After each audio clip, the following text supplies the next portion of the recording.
1 2 1 2 1 2 1 2 1 2 1 2 1 2 1 2 1 2 1 2 1 2. We are back at it, man. Let me show y'all something to start this intro off properly, man. I just filmed something and I want to show it to y'all off the hop, off the back. Let's play this. Everybody on the like and subscribe and all that. He told me that he wanted to get to some bars at some point today. Yeah. Is that still a thing? Yeah, let's do it, man. We're going to come right back and cut in and all that, and we're going to get to these bars, all right? Mm-hmm. We love hip hop. Yeah. Pull up. We back at it, man. AKA B-Town's finest, handsome Lagosian. Name ring bells on both sides of the ocean. Yeah. AKA the falsetto finessing. Yeah.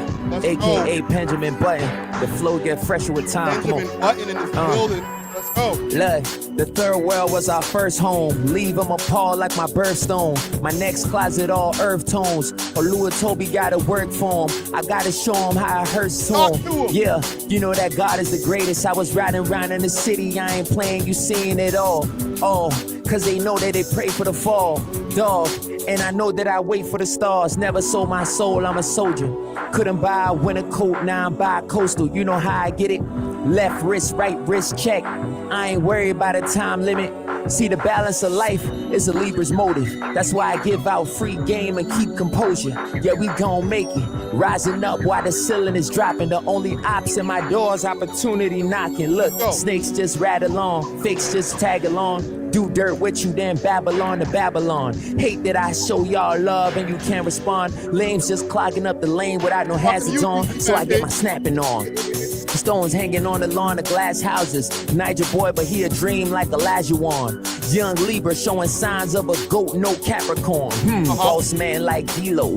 We know a stop turn pitching. The patois, the Creole. Link close to me slow. I show you how the thing goes. The kin turn pick me. You get me? You talking my lingo.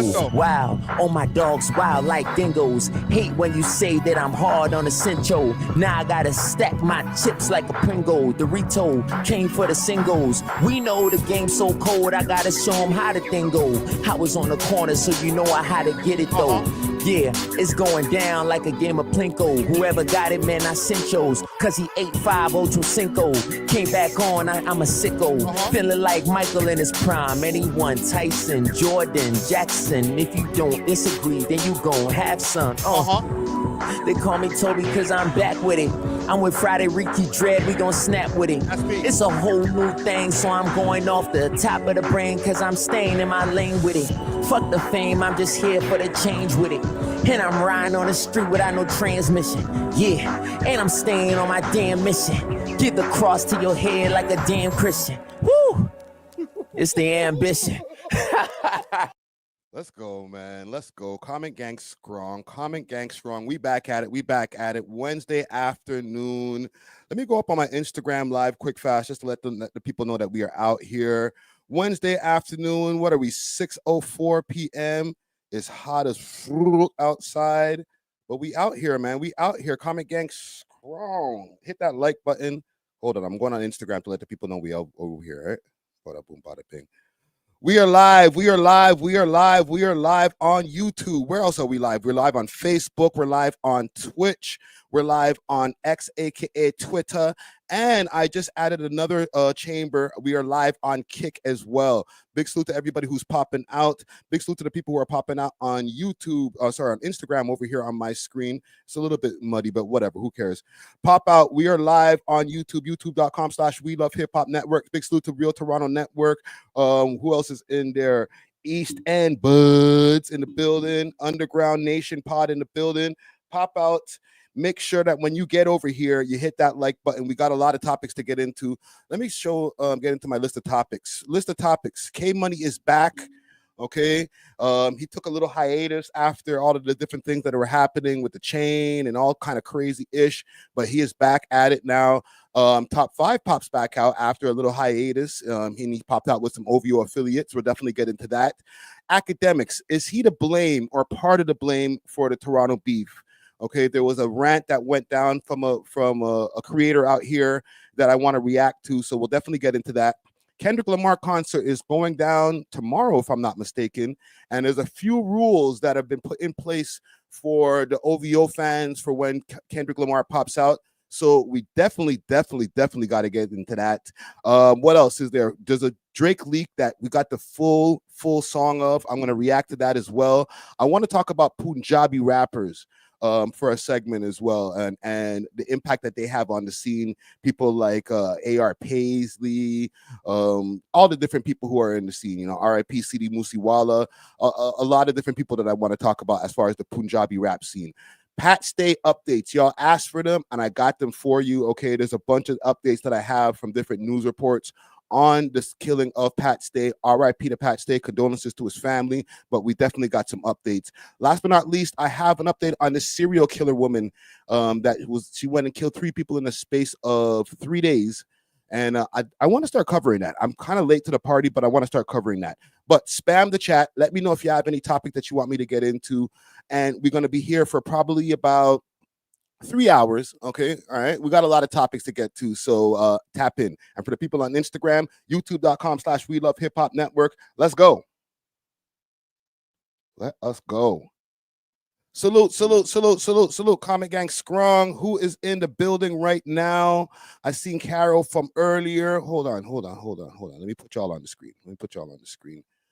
Fall Leaves, what up? 6 bangers only, what up? The 7th one, SS, what up? Smash Buttons 1, what up? Fall Leaves is in the building, what up? Good evening to Tasha_Latina in the building. Paul Mithfield, or what is this? Myth Sud. TT fan page. Let me read what you're saying here. Laughing my ass off. Man said, Toby, y'all still trying to push this youth. He's not going to work. Oh, let me address this quick fast, man. Don't worry about Toby, all right? Toby's doing his thing. He don't even live in Toronto no more. The man has been living in LA for a numerous amount of probably several years at this point now. So he's not worried about the people who are more into the Toronto polys and all that type of stuff. With all due respect to you, TT fan page, because I know we're here for a lot of the fuckery. You know what I'm saying? We're about 7 minutes in, so I can say my shit. We're here for a lot of the effery. You know what I'm saying? So he is not part of that. He just does his music. He gains his fan base. He goes around. He's constantly on tour. So it's working. It might not be working for the quote unquote scene, the Mandem, the hood part of the Toronto scene, but whatever he's doing is working for what he's doing. So salute to Toby. 2 Piece No Biscuit, what up? Benzo Gaming LLC, what up? 8 Mobius 8, what up? Who else is over here? Young J says weak.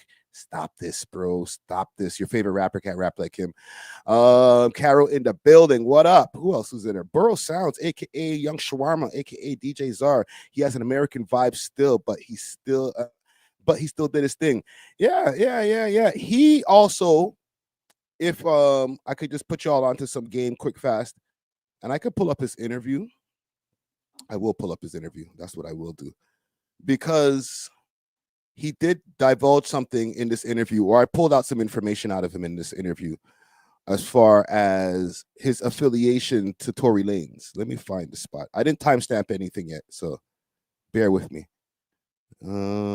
Should be around here. I feel like sometimes over there, and this is all due respect to my American brothers, like, you know, the reason I ask that coming from a Toronto perspective, too many rappers that I think I found it on, like, it should be right here. Yeah. But what people don't realize in that video, if you continue the video, that Toby's also in that video. I'm not on that biting shit. Like, real talk, I'll smash your face. I'm Cassius Clay. 10 rounds, get the Mac and spray. Grab your face, clap your face, get the scope, then attach your face. Absolutely. Right? So you guys went to the same school? I want to take a quick break from this episode. Oh, listen, you know, I'll let this ad run, and this will be my promotion for Only Loud in the beginning. Big shout out to Only Loud. Canada's one-stop shop for I'm your gonna put that favorite on the list, legacy sir. brands and all things loud. Only Loud provides mail order delivery nationwide and same-day delivery to those in the Ottawa area. Check them out at onlyloud.ca or follow them on their socials, Instagram at onlyloudcanada or on Snapchat onlyloud.ca for more exclusive content. Only Loud is not just a product, it's a lifestyle. Big salute to the sponsors. Cheer. No, I went to Edmund Campion. And I added that to the list. Also on the list, we're going to be doing a Pop the Balloon Toronto style reaction. to Fletcher's Meadow. So there was a football field separating our schools. Okay. Literally, my school was here, his school was here, Right. and there's a football field in between. So So what was happening in that video? If we can go back into time, was it just a regular day at school and Mandem are just having a cipher, or was there a battle happening at that point? Yeah, I mean, at that point, bro, Brampton was really like bustling with talent. You know what I'm saying? Like, the 4 y'all guys. Yes. They went to that school. They went to Fletcher's as well. Really? At the same time. You know what I'm saying? That's crazy. Havaya went to Fletcher's at the same time. Party, Duran. Really? Yeah, he went to Campion. You know what I'm saying? Like, bro, the history of that time is so crazy. Yo, that's insane. And we were all like inspiring each other to be better. You know what I'm saying? Like, yeah.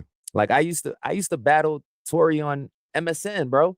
Really? On text chat. Me, my boy Miles. You know what I'm saying? We would after school we go on MSN, write him 4 bars. Wow. This guy said the MSN text chat is crazy. 4-bar verses. So that was a time of like peak competition and peak creativity. You know what I'm saying? You guys were like teenagers around them times. Okay, so just to give you guys a little history lesson right there. But salute to Tobi, man.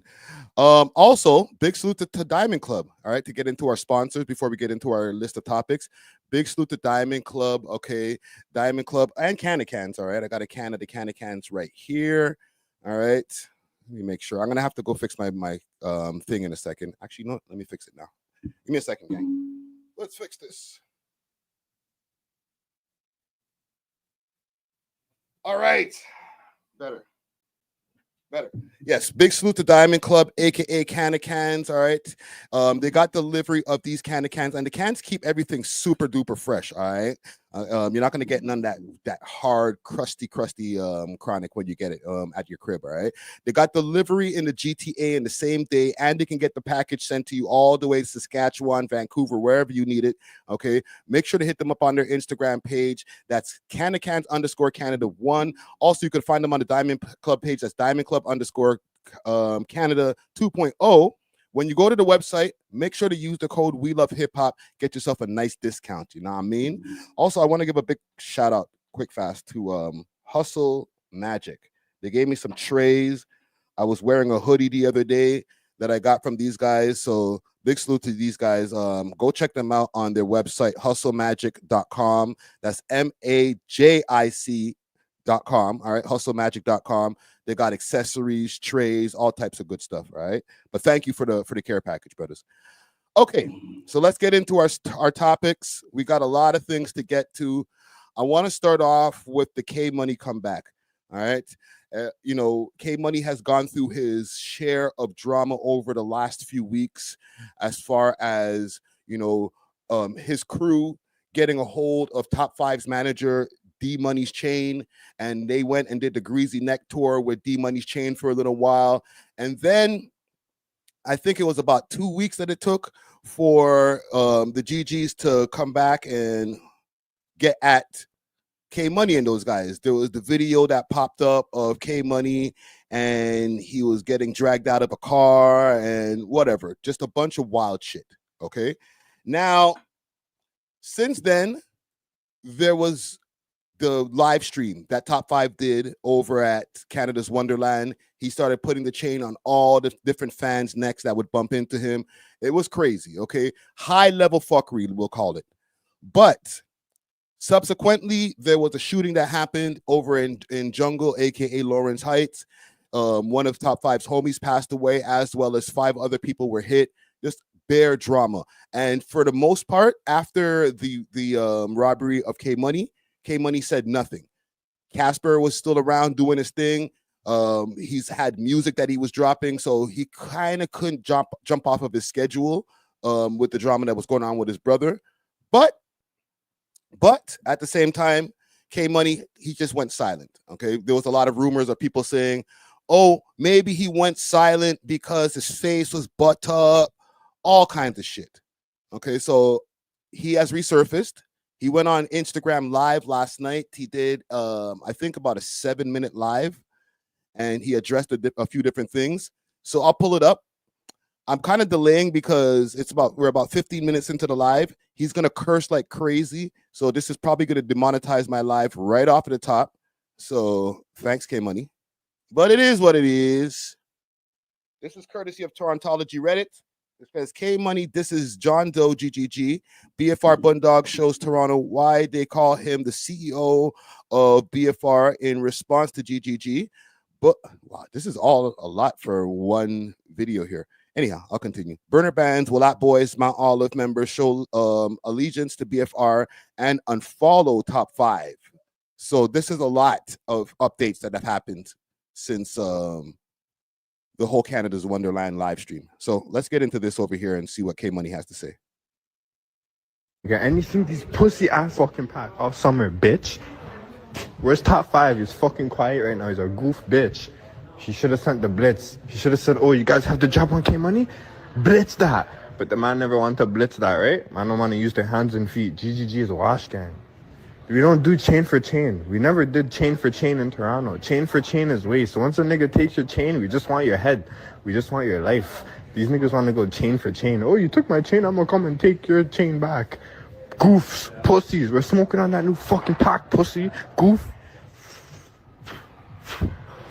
We're smoking on that fucking new pack, pussy.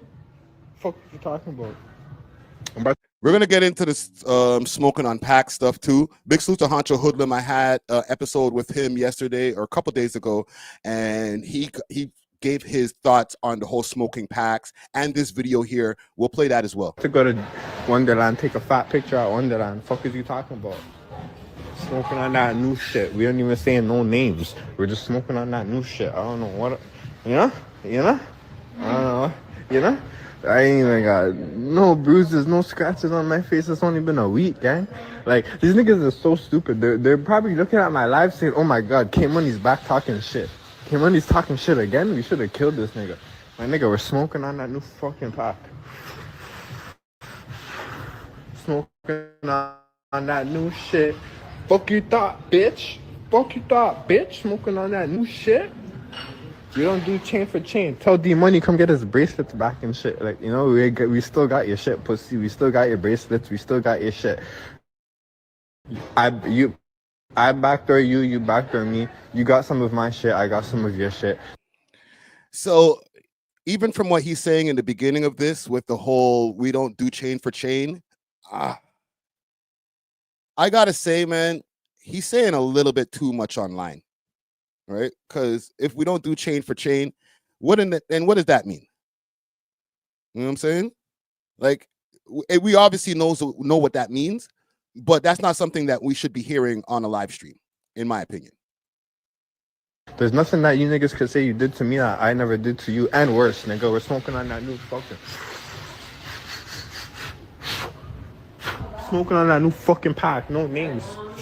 No names. We're smoking on that new pack, though. And what irks me when I see stuff like this is if they're not responsible for what happened over there in Lawrence Heights, they're really making the cops look at them like they might be responsible. Because when you go on live and you're like, "Oh, I'm not saying no names, but we smoking on that pack." Like, I don't know who passed away that's affiliated with anybody or supposed to be a gangster in the last week or so. You know what I'm saying?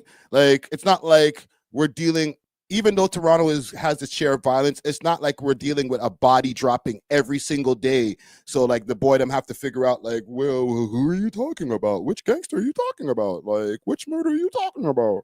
No, they know. I don't know. listen, it's not me. I'm not a rapper no more. So maybe if I was a rapper now at this point, and I was a gangster rapper back in the days, maybe I might be on this shit. Who knows? The fuck? Yo, I'm not gonna lie, we're smoking on that new fucking.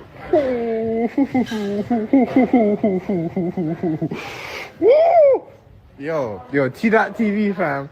Yo, T.TV fam. It's just crazy out here, gang. Like the GGs are looking at this live. TV for the people who are outside of Toronto. That's a blog page that's in the comments right now saying, holy fuck, this guy's still talking shit. Yo, we gotta smoke this you. But you guys had the drop. You guys should have smoked me. You guys didn't smoke me. You guys are deaths. You guys are fucking waste use. Who the fuck gets the drop on a man who took their fucking chain and shit and then pulls up with blicks but only uses their hands and feet? You guys are fucking wash gang. You guys are fucking wash gang. You guys don't have no more hitters. I don't know. I wouldn't be asking for it. You know what I'm saying? Where it's like, well, why didn't you kill me? I'm not saying go on live and be like, thank God they didn't kill me. Oh, thank you guys. Da, da, da, da. Just maybe just not mention it at all. You know what I'm saying? Because I feel like it's bad. Oh, it's like bad omens. You know what I'm saying? It's juju or whatever you call it. Like, oh, you should have murked me. You know, man's beat me up. And if it was us, like, nah, bro, just be happy that you're living. Like, mans are in their 20s. So maybe they don't understand the magnitude of how life is, like how valuable life is. As a man that's going to be 50 soon, I understand the magnitude of life. I've gone through a lot of the bullshit these guys gone through, not without the overtly talking about it online. However, I've gone through my share of drama. But to be able to get to where I'm at now and evolve and change my life and do all different types of shit, like, I'm happy. I don't say, you know, well, when these guys came and they came in my yard and robbed me for my shit, they should have killed me. Hell no. You know what I'm saying? To this day, I'm happy I'm alive. I had guns in my face tied up. Niggas didn't kill me. And I'm happy. I'm not like, oh, thank you guys for not killing me. But I'm just like, no, I'm happy for my life. You feel me? Carol said Friday 50 tread. That might have to be a friggin' AKA I might add on my birthday. Wash, deaths, smoking on that new fucking pot, my nigga. Don't ever talk about my chain. I don't ever want to hear nobody talk about my chain. That situation's over. That situation's done with. There's a new situation. They need to go get back right now. There's a new situation on hands for them right now. You see what I'm trying to say? Niggas are better than I ever talk about my chain, gang. Niggas try to take my chain on a ride, niggas got put on a ride, gang. Smoking on that new fucking pot. Fuck you talking? You know that's a song, that's a bar going into the song just now. Like, man's, that's a bar from a song that's not even just, it's already written. He just remembered it to recollection. Oh yeah, I just said that in the booth yesterday. Man tried to take my chain on a ride and somebody got taken on a, say, actually, yeah, say it again. Let me hear it again. Not because like, oh, say it again. No, because I just didn't, you know. Smoking on that new fucking pot. Fuck you talking about? Fuck is you talking about, nigga? Smoking on that new fucking shit. Smoking on that new shit. Look at me. Look at me. GGG is a wash gang. Okay. And this is with all due respect to K Money, all right? If K Money or any of his people see this, I'm not here even trying to diss the man or play demand them, all right? This is a typical rapper shit. What he just did there, like, look at my face. See my face? Not one scar. It's almost like in the rapper handbook.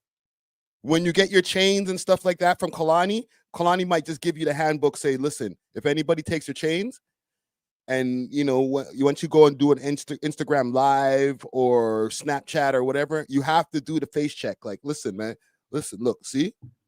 Look, man, nothing. It's Mando. I'm just saying. If you're not a rapper, you can't do that. You know what I'm saying? About, nigga.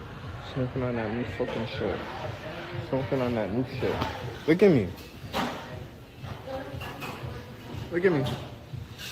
GGG is a wash gang. Niggas got the drop on me. Look at me. Look at me. 1 week later. Look at me. Don't try this at home, kids. Rappers only. Niggas got the drop on me. Never did shit.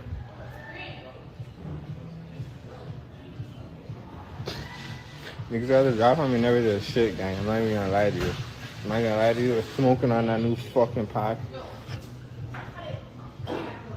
Smoking on that new pack. I ain't gonna lie, bro. Smoking on that new shit. Ready? Okay, so I guess this is what the other videos and stuff that they're talking about in the caption here. So this part is the BFR shows Toronto why they call him the CEO of BFR and response to GGGs. Okay, let's get into this. That's too far. You ready? All right,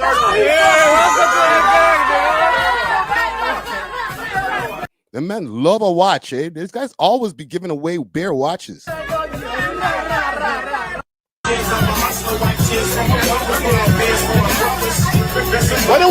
not getting a copyright. Yo, if it wasn't for Jason, RP Jason.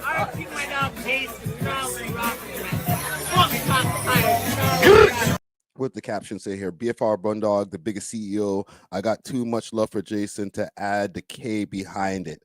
Oh, so I guess what these guys are saying, like they you know, and RP to Jason. That's one of Top 5's fallen homies. Allegedly, he was supposed to be like a big hitter out here. Okay, yeah, he has the chain, the Jason chain. Different things like that he chose to represent and show love for his homie. And these guys, I guess they've known him too, right? They known Jason in the past, but they're not gonna diss, even though dissing the dead is the thing to do right now, right? Especially the fact that these guys have beef. So I can say I rate that.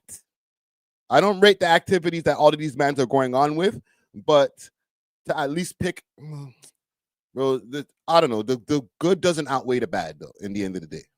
I'm sorry, guys. So what does it say here? Damn, BFR Bundog went crazy on my C-Day realist. What the hell? How you got an AP and it ain't a skelly? And then they put the rainbow flag there. What the hell? These niggas need to stop selling shit back to Benny.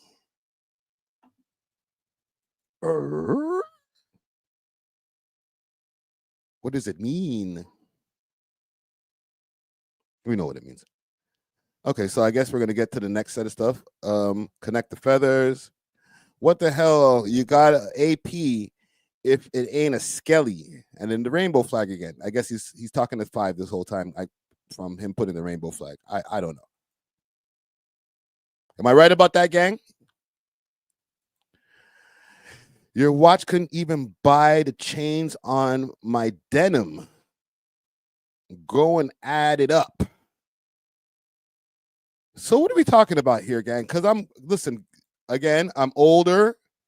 I'm trying to understand the YN language as it keeps on evolving. Are you guys trying to tell me that these chains over here that mans be having around their jeans and stuff like that be thousands of dollars? Come on, gang. DO Media says chrome heart chains. Now I need to know, bro.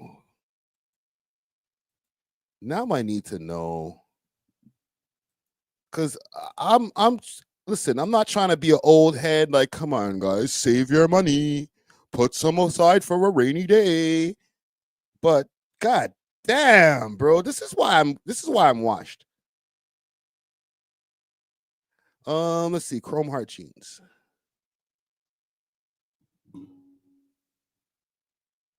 Yo, they're not that expensive, fam. These are not that expensive. Sketch fit. Is there a website that I can go to? Let's go to the website. Just quick sidetrack, no sidetrack. Can I? Where is something? There's nothing on this website. What kind of idiot thing is this, Bridget?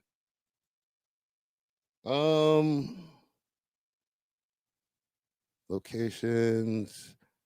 Baccarat. What the hell's a baccarat? I'm not making enough money to understand what the hell these things are. Oh, Jesus Christ. Hold on. Let's find some clothes.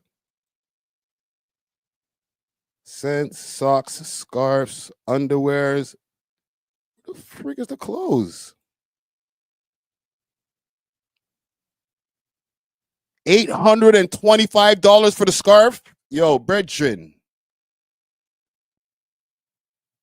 Y'all niggas just like to spend money, bro. Anyhow, let's get back to the shit, man. Y'all niggas just spend money for no reason, bro. So how much is this? I'm sorry, I don't need to get stuck on these prices or pocket watching niggas, but like, how much is this? Gang, can you guys give me some prices on what a pair of like these chrome heart jeans with the chain on the side? What does that cost? What does that run? What would that run me if I want to wear that to Caravana this year? $5K? You're lying. No, now you're capping, bro. Johnny Drank says 30K. You're capping, bro. You're trolling me at this point. No way. Peace Love says 8 to 10K. Yo, man, you guys are hurting my feelings. Yo, 30K is popping up a few times still. So wait. I swear we'll move on, gang. I swear to God we'll move on to the other parts of this shit. But like, one in the chat, if I just need to gauge my audience here. One in the chat if y'all be wearing this shit and like affording the shit, like maybe have 2 pairs. 2 in the chat if you're like, oh no, I'm not buying that, bro. $30,000 jeans or 7,000 or whatever. Anywhere that you guys are going past 5,000, it's like, bro, I'm tapping out. I'm out. Tapping out. So 1 in the chat if y'all be buying this shit.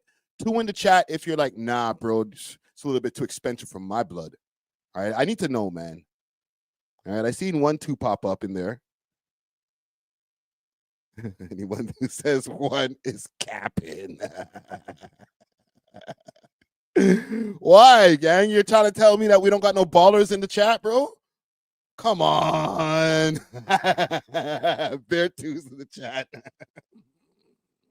Because it's like, I am not buying that shit. You're crazy. Listen, I'm with you. But that's what the man them are buying, bro. Shit, are we brokies, gang?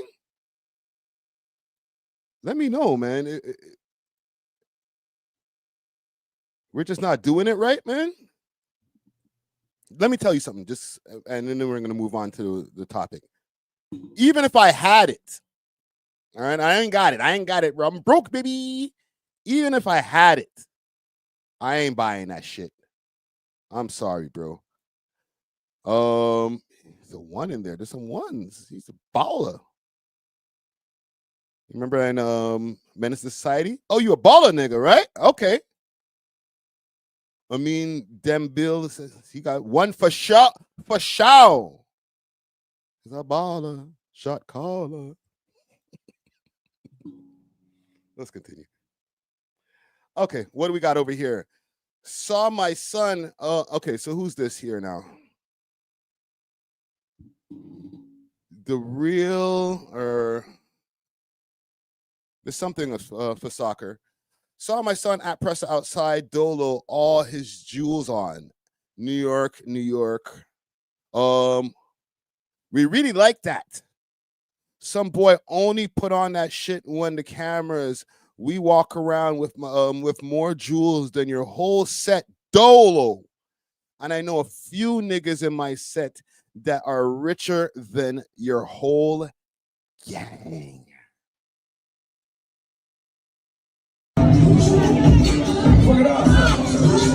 Blood clot.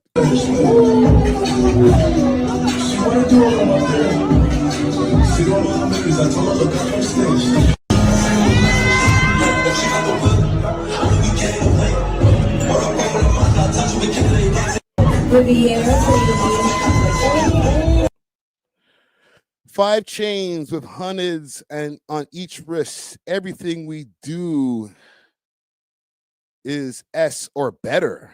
Oh. S class or better.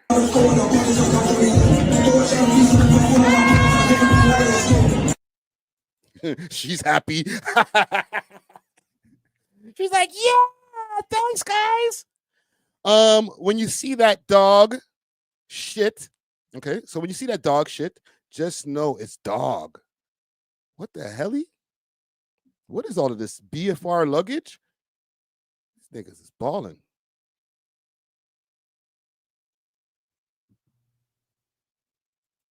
Oh yeah, and I forgot. Before we throw your watch in the air, we made them bitches eat and drink your Cuban. Oh, I was about to say, like, with my dumb old ass, that's not edible, but I get it now. Oh. Fam, what do you mean I need to learn how to read? I'm reading the shit right off of the screen, bro. I'm not trying to go too crazy with this shit. 15K is not balling. What do you? So what's balling, fam? What is balling at this point, bro? I'm getting confused on what the price tab has to be on some dinner. Because, bro, this is a lot of money to be spending on dinner, fam. What the hell are these niggas eating? 3 lobster spoons or scoons? Is that an S or a P? I can't see that. $87. That's not so crazy. Water. $132. Still water. What the fuck is still water? Jesus Christ, gang. Listen, I don't know about the rest of y'all. This is just a little bit too rich for my blood. I don't understand these prices here, man. Let's move on. Let's see the caption here. The New York baddies said that this one is a bop, whatever that means. We told Eric we want the best deals if we want this dog.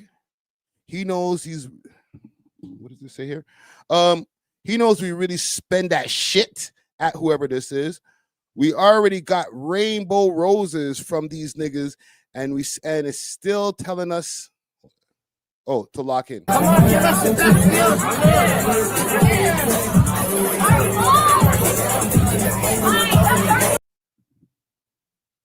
Yo, listen, man. Get you some money, gang. We only hang with big dogs. Y'all niggas some LBs.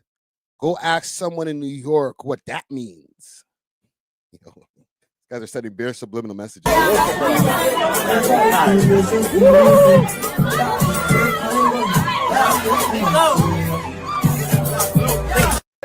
Let the table see you. What's in the box? All right. Cool. Sorry, gang. I got to see all of the captions here. Niggas seen 80 pointers and said, nah, there has to be more. Disrespectful kids. Niggas don't even get 10 pointers for gifts. Yo, I don't understand the language these mans are speaking. Thank you, Carol. This is what I can't read YN, man. It's not that I can't read. If there was like a 4-syllable word in there, I got that. Seconds. These niggas is talking some shit, bro, and then they're talking about things that I don't understand. Like, I just don't have enough money. I'm sorry. Yeah. Wow. What's that? What carrot is that, bro? 80 pointers. 80 pointers.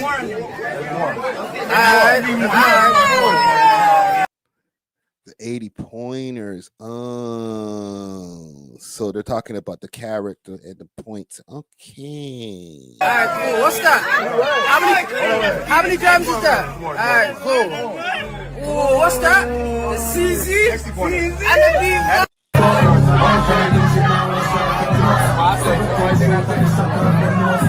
Remember, we full clip like Pringles. Okay.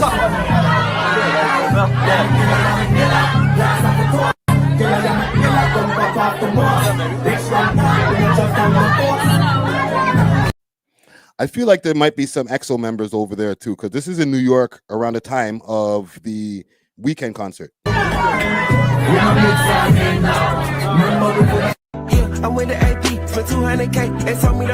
Copyright.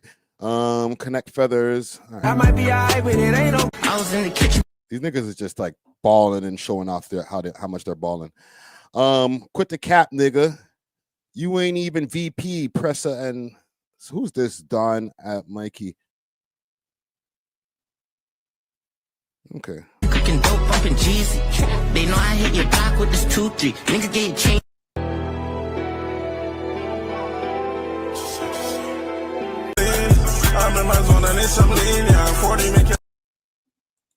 Okay, so what's going on over here? Why are you guys moving like that? That's not a regular Chrome. That's the big dog shit. And this is, I guess, Presser responding or Boondog responding. I don't know. What the fuck? We do this on the regular. You ever see us do anything regular? We show niggas how to pop shit. We don't know what anyone else is doing. That's how you set the bar and set yourself apart from these other fake, these others. Take notes. Okay. Okay. I think that's Horse and first one on us. We the ones that did the killing. She the one that got the low, and I'm the one. Don't box my dog into that. Don't box my dog and get that. Okay, this is the Smiley promo. Smiley. I'm just trying to see if there's anything that has to do with the beef here. I think these guys are just getting some shit off over here on Torontology Reddit. So, as far as this whole K Money coming back into the game and doing his thing, I need to ask you guys a question. Is it done for K Money as far as like the respect from the audience? Like, okay, let's do two experiments here. Let me ask two sets of questions. And then I'm going to play something as far as like this whole Diss in the Dead stuff.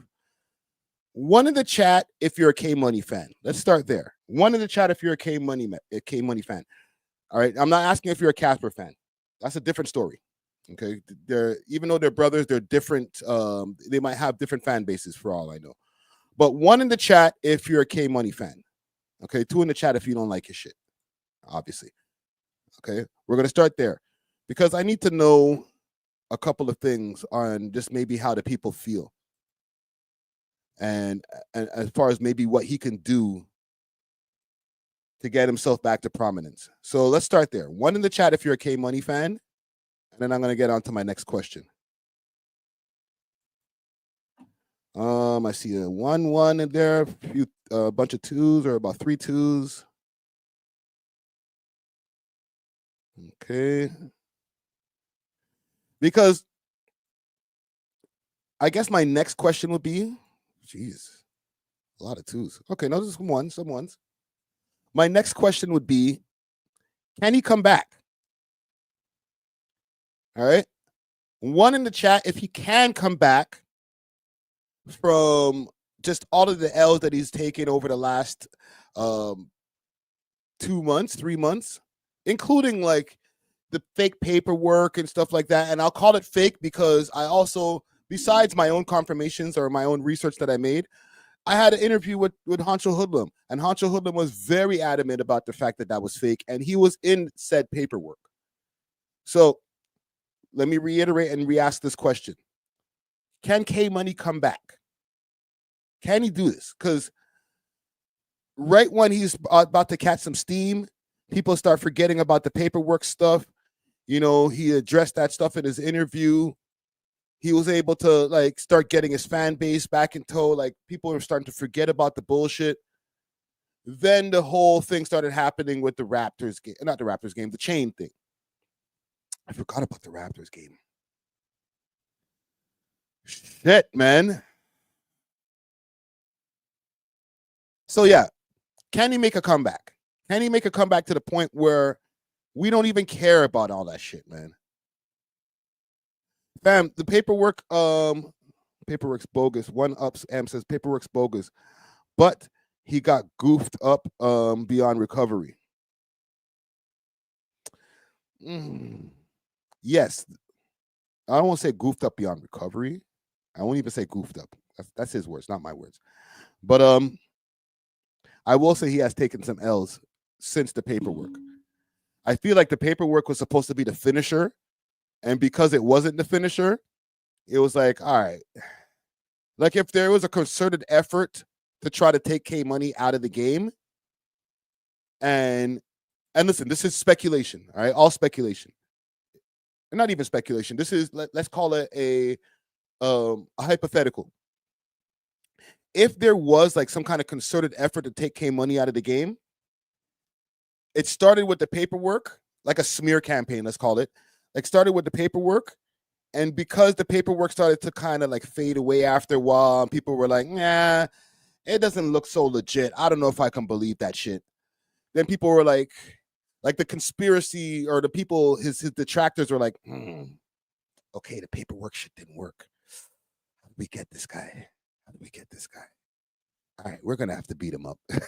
We're going to have to get him at the Raptors game. And then boom.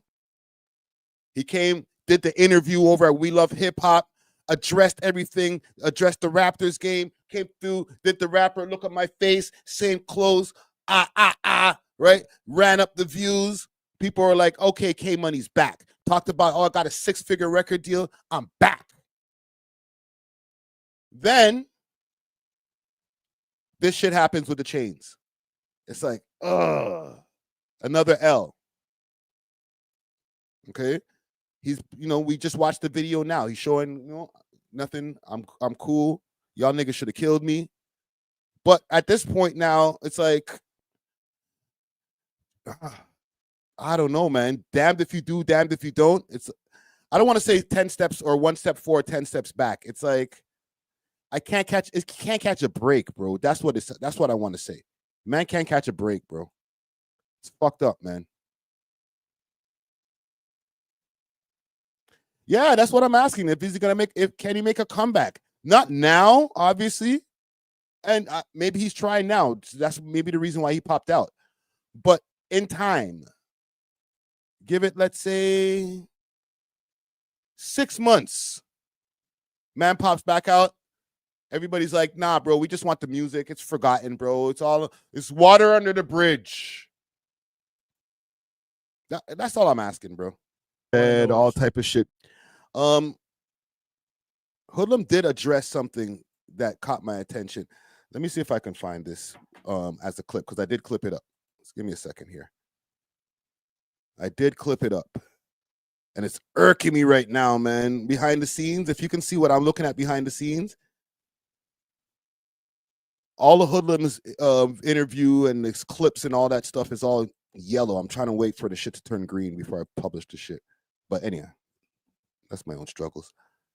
Let's play the clip. Okay, Money just went live? Oh, I'll find it. There'll be a clip of it on Torontology or something later on. Yeah. And your mom's fucking... Everyone has dead niggas. And this is me speaking how I like, as a grown ass man, like,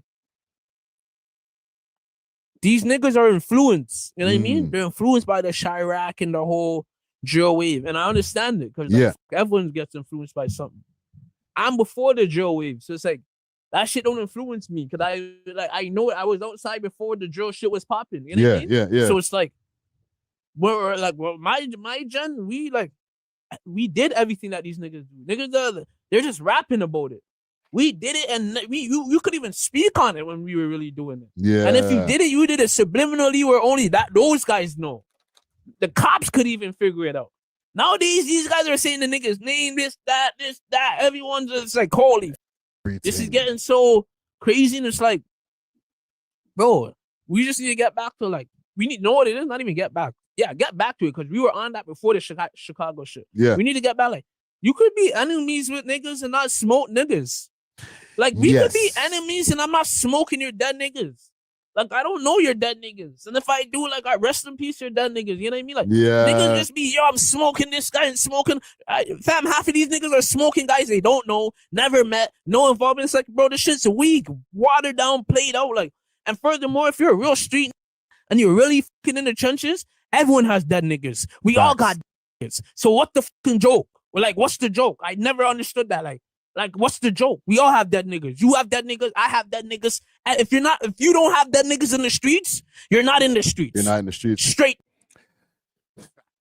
Yeah, I think that when it comes to K Money and the video that we were watching before, he has to keep that in mind, bro. Like, it's all cool to be like, yo, or it's not cool to be like, yo, we smoking on this person, we smoking on that person. But there was once upon a time when niggas had somebody in their crew drop out. Everybody who's in the streets has to deal with losses. Okay, we're not dealing with guys who are supposed to be fake gangsters. They're in the streets, so you got friends that are dead too. It's ridiculous. The fuck up. I don't know who you are. You're not in the streets. Because before I used to see people be like, yo, we had no dead homies. You're not in the streets enough. You ain't in the streets enough. Because I'm knee deep in this shit and I know, like, nigga, we don't play about dead homies, cuz. We don't play about dead people. Let them rest in peace. Go talk about someone alive. Go get at the guy that you have a problem with. All this dead shit. All know what it is? It always backfires. Know why it always backfires? Because regardless of this life, you're all gonna die.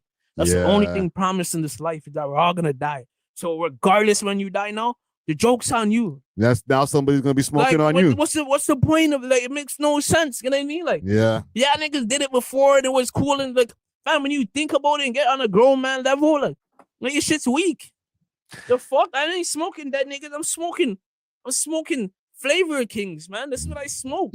Sixpence. You know what I mean? Like, we smoking that nigga. These niggas is crazy. Do me a quick favor while you're here and smash that like button so we can break the algorithm. He said algorithm, and join the comment gang and subscribe. It's free. Yeah, it's gotten kind of out of hand, bro. I know, even like you said, they all came from the Chicago youth and stuff like that, but it's spread all over the place. Not even just Toronto, all over North America. The world. Bro. Everyone's influenced by the Chirac wave, because fuck, that's what niggas came off of. Niggas weren't outside before that wave. Yeah. So they don't even know how to really act. They're coming off of Chirac niggas doing drills and tweeting about it and talking about it and rapping about it. So they're like, yo, we're doing this, cool, but it's not cool when the boy them kicking your door. Yeah. And your mom's fucking getting arrested too, and you're getting arrested and you're in jail looking at an elbow because niggas is, this shit ain't a game, cuz. Yeah. All this shit's a game until niggas are wearing that orange and they're going to trial and they're going to court. It's all a game until niggas are in the pen wearing that blue. You know what I mean? This shit's not a game. Niggas need to stop playing with this shit. It's real life. You know what I mean? Further, keep this in mind also, gang. This is coming from a man that talks to some of these guys behind the scenes. He's had his share of fuckery back in the days where he did the greasy neck tour with Smoke Dogg and them's chain. All right. So he's not coming from a higher than thou perspective or whatever. I'm better than y'all niggas. He's coming from a perspective of, I've done that and the shit is whack. It's out. Okay. Smoking on deads, all that. I can't even, I don't know if Hoodlum participated in that. I don't think he did. But he's had his share of doing like the dumb shit. You know what I'm saying? Like, especially like, y'all remember like back in the days when him and Vanali Stacks used to be running around doing music videos. And in all their music videos, they would have the Smoke Dogg chain and they were stepping on the chain and putting it on their neck in the video and doing all the same shit that these niggas is doing now. This is back in 2017, right? Y'all remember that shit. So when he's talking from the perspective, like how, you know, when I talk about stuff from my perspective, like, yo, I've been there, done that. Maybe y'all should cut the shit out. So what I hear coming from Honcho Hoodlum, it rings stronger than even coming from me over here. You know what I'm saying? Because he's a way younger guy than me. He's probably, I think, early 30s at most. You know what I'm saying? Because Hoodlum started hella young. So hopefully this shit rings true, or sorry, penetrates in their mind. You know what I'm saying?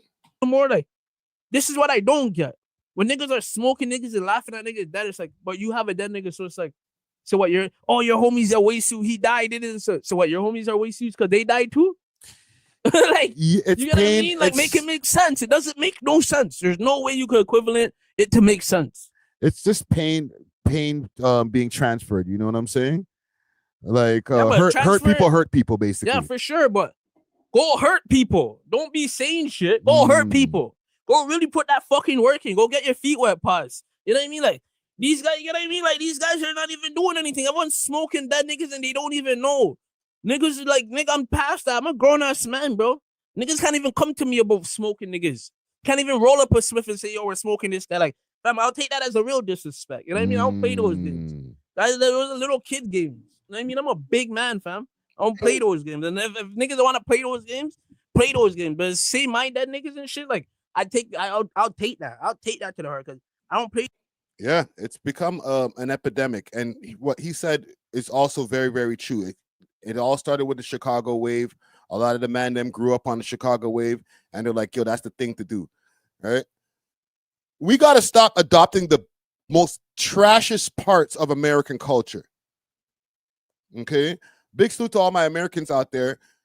We love y'all shit, obviously, because we be mimicking a lot of the shit that y'all do. But the things that we choose, there's so many things that we could be trying to mimic. Black excellence and all these different things. I don't know. Black excellence is the right choice of words because some of the guys who are put into that black excellence category, like Diddy and Jay-Z and different guys like that, things are kind of a little shady under the light. But you know what I mean, though. You know what I'm saying? Like, why can't we take that kind of stuff from Black American culture? Rather than, oh, smoking on the deads. Yo, oh, that sounds good. Let's pick that up. Like, nah, B. Like, we could pick up better shit. Jesus Christ. These games, I'm not smoking no one dead niggas. RP all the dead niggas. Everyone lost niggas from east to west, DT this, and we all got dead niggas in this shit. Yeah, but that's the cycle, bro, because mans have had their own share of mans that died. And they were clowned about it. So now when they have a chance to be able to clown other mans, they're going to take the opportunity right away. And 100%. And certain times, I don't blame people. Certain people that do it, I don't blame them. You know what I mean? When certain people do it, I don't blame them because it gets real. But you got to understand, like, this is the streets. Everyone's going to die. Everyone has dead homies. So it's like no one gets the last laugh. That's what it gets. Because it's all about the last laugh. Yeah. And at the end of the day, no one gets the last laugh. So it's like, what's the joke? Well, who, like, you know what I mean? Like, it's just the audience who ends up benefiting in the end of the day. We just get to watch. No, the audience don't even end up benefiting because, like, he about to drop some gems. Like, it's weak. It's weak sauce. Man, niggas are benefiting and we're seeing all of our legends die. That's why Toronto sucks. That's why we're in this fucking hole right now. We're letting all our legends die and we're letting goofies can do goofy shit. You know what I mean? Like, that's how it is. That's really and truly. We're letting all our legends die and we're just smoking them. Toronto niggas, this is what my thing about Toronto. One day I'm there smoking, I'm just thinking to myself, and I'm like, yo, know what? Why the fuck I care about pleasing a city that don't even give a fuck? Yeah. These guys are the same guys that were fans of this rapper, and then when he dies, they're smoking him. And they're listening to the songs that are smoking their favorite rapper when he was alive. They were their favorite rapper, now they're with the ops. And then now these guys died and they go back like, this shit. No, it's even worse, bro, because even at the Wonderland thing where when Top 5 was at Wonderland, and I said this on the podcast earlier this week, the kids were running up to him like, yo, you know, get back for K Money and But if they bumped into K Money and them, they're gonna say the same thing about 5. Exactly. But that's why I don't go off of the internet and the audience and all this he say, she say shit. Cause I live the real life. You know what I mean? We live the real deal life. This is real life, cuz. No, that's real talk. People are going to jail. People are dying. This is not something to like laugh about. You know what I mean? Like this is not a joke. Like this is nothing to joke about, especially niggas that are grown men. You know what I mean? Like niggas real niggas is grown men. Niggas not 19 and 18. I know. this is coming from another grown man, right? I've been saying this on the podcast, and salute to DJ Czar, salute to Dusty Wallace. I've been saying this on the podcast. We've been saying this for the last 3-4 weeks. The man them are grown. We're not talking about little kids here. We're not talking about men that are just turning 21. And it's like, oh, well, they don't know no better. Well, maybe when they get 25, 26, they'll start figuring shit out. Nah, bro. All of these mans are 25 plus. That's crazy. Like, that means the man them just like either they're in arrested development or they don't care. You know what I'm saying? They know that they're acting immature and they're just like, we're just going to do it anyway. It's wild, bro. Bro, man, so it gets to the point where it's like, cuz all that shit is dead. Furthermore, whatever, whoever has whatever, keep it off the net and keep it like that. Keep it gangster. Yeah. Because everyone's a gangster regardless, right? So just keep it gangster, and that's all it is. Because all this, it's just gonna be a ripple effect. Yeah. So We love hip hop. Yeah, salute to Honcho Hoodlum, man. And listen, salute to K Money, same way. You know what I'm saying? I don't think that he's making the right moves right now as far as the just different things that he's saying online, man. Like, keep it off. If you're gonna be doing anything to niggas, and I don't suggest you do, I'm not trying to encourage any violence, but keep it off the net. Don't even talk about it. You know what I'm saying? We'll cover it. I'll, you know what I'm saying, run up the algorithm, whatever. But why not give us the content? You know what I'm saying? If some shit happens, it happens. But we just don't know about it. We have to figure it out. We don't have the internet to be able to go for our sources. Like, we would literally have to be on some knowing man's on the road type shit. You feel me? Goktbird says it's all marketing. Yeah, it's not really working, bro. Niggas ain't getting more streams than they already have. But yeah, we'll move on. This with top 5, as far as what he's been saying, he's been laying pretty low. He hasn't really popped out that much, but he did make one pop out. And I think there's a little bit of a message that comes in with this pop out. All right. I'll pull it up on the screen so y'all can see here. It's just very short, 6 seconds. But I feel like there's some implications that are being said with this because of a concert that we have coming up just now. So we got top 5 here with Popcorn, some other OVO affiliates. Outside.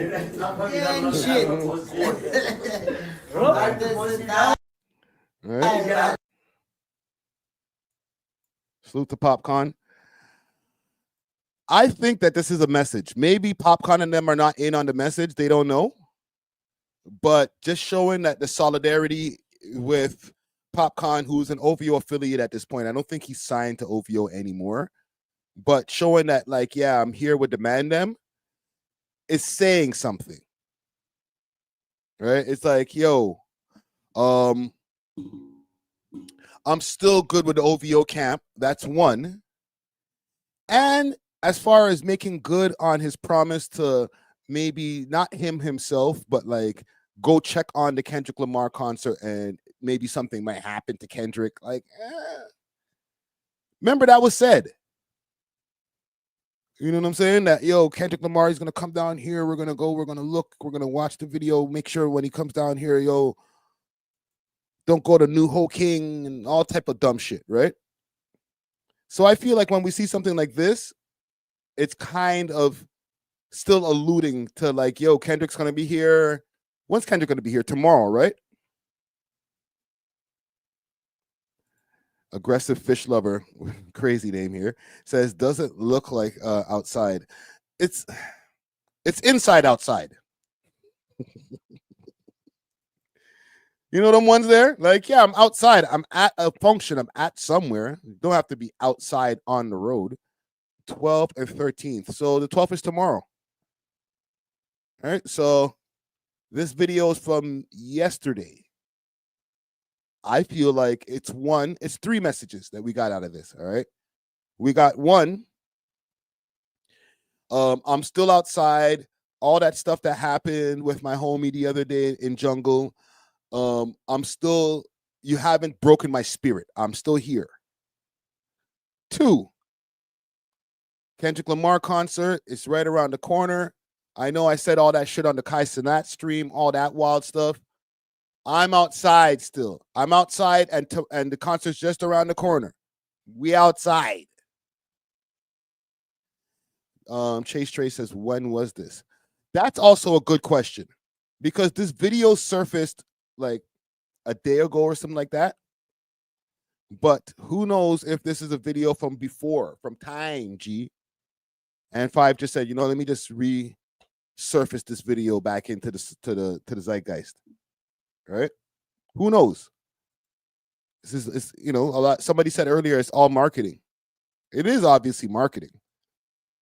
He's supposed to be doing another stream, actually,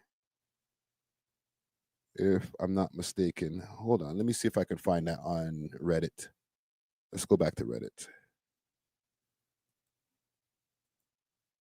Hold on. I'm going to find the stream that they were talking about. Oh, I might have posted it on my own Reddit. Become a member of the We Love Hip Hop Canada Reddit.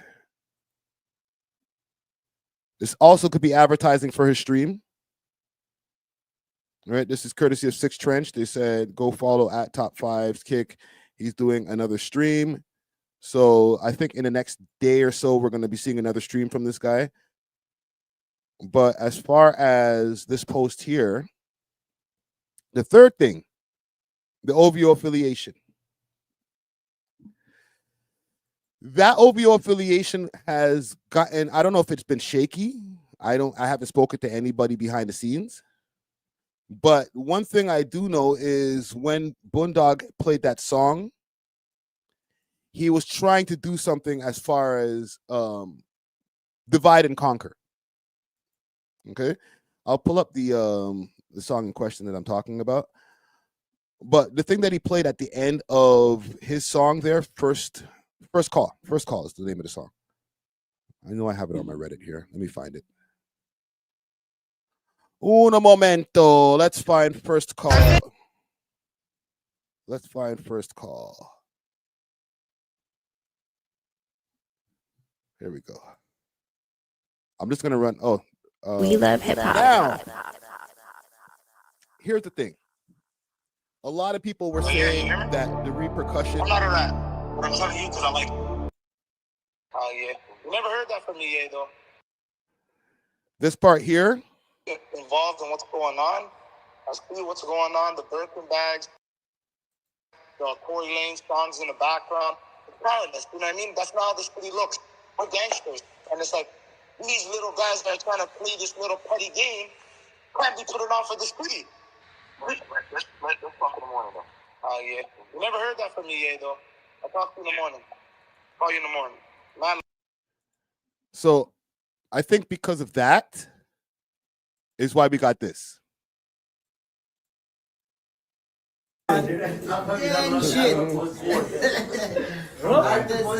One of the reasons, okay, out of my 4 reasons. That's my 4-reason theory that I put on the table for you guys here today of why we got this video. All right. And just also as a message to K-Money and those guys, I think that's also embedded in my whole spirits being lifted and stuff like that. That like, yo, you guys didn't break my spirit. I see, you're gonna about to go do a video probably saying that my face is good and da da da da da. You ain't broke my spirits. I'm still here. I got my jewelry. Ray Tay Tay. What I want to play for you, because I'm gonna move on from this topic here, because it's been bringing a lot of like bad energy to the city. And somebody commented on this, and she said something that was really, really. She said a lot of good points. Now, I'm going to give you guys a disclaimer before we get into what Shorty had to say about all of this. Me and her don't have the best relationship. Okay? I'll put it straight. Like, this girl don't like me. So, and I don't have hate for her. But, like, when somebody just goes so hard dissing a nigga, it gives me a hard time to say good things about them. But I do rate the message that this lady over here, Brooklyn Honey 2317, said about this whole thing. Okay. Now, she put on the table the fact that academics might have incited this whole or helped to stoke the flames of this whole beef. Okay. And not even the beef that's happening now, like from when he was having the live Twitch streams and stuff like that, and all the Toronto rappers are getting together on a Twitch stream and talking shit to each other and talking about, oh, you got smoked and this person got smoked, like live for I don't know. How many people were on that stream at one point? Like 5,000 people watching this shit. It was a lot of people watching. Okay. But salute to Brooklyn. This is a good question right here. I gotta address this before I play this. So why promote her if she ain't rate you? Fuck it. Because she said some smart shit. All right. I'm not a hater. If somebody says something smart, even if I don't fuck with them, it's like whatever. So which one of you guys are gonna have the balls enough to go and tell academics, DM him or say something under his comments and let him know that the politics over here in Toronto is real? Everybody may look at Canada like soft or whatever. The shit is real because we live it on a daily fucking basis. Academics doesn't. The fact that he constantly puts this shit on his social media platform, he has one of the biggest platforms out here. And this is what he decides to do with it. He does not live here. He doesn't have to go through it. He's not the one that's losing loved ones. We are, through the politics and all of this type of shit. So unless one of you niggas who always have something to say to the bitches, why aren't you guys saying something to him? Why aren't you guys letting him know, my nigga, stay out of the beef, stay out of the drama, stay out of it, because you're not here to defend it, bro. On God, you're really not, bro. We have to deal with it. Our families have to deal with it. Our communities have to deal with it. This shit ain't a fucking game, my nigga. It really ain't.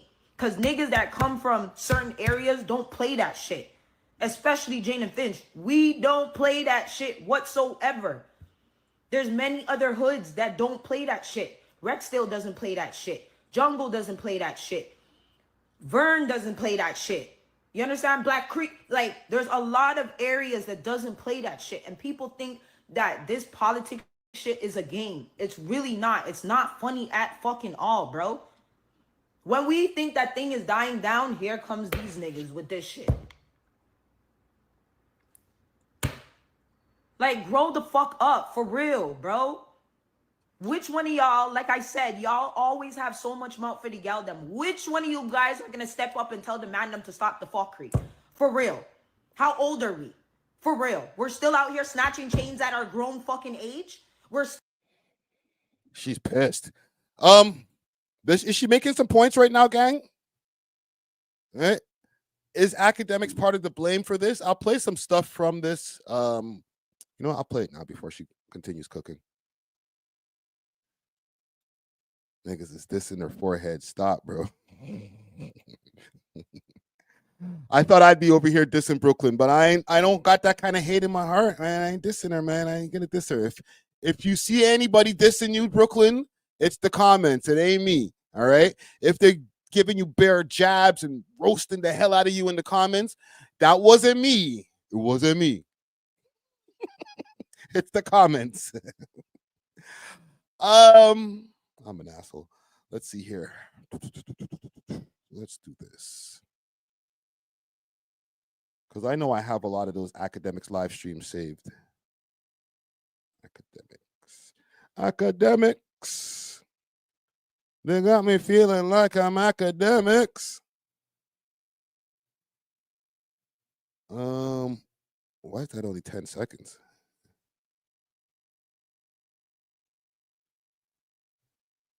Let's find some of these streams. It's probably earlier in my stuff here.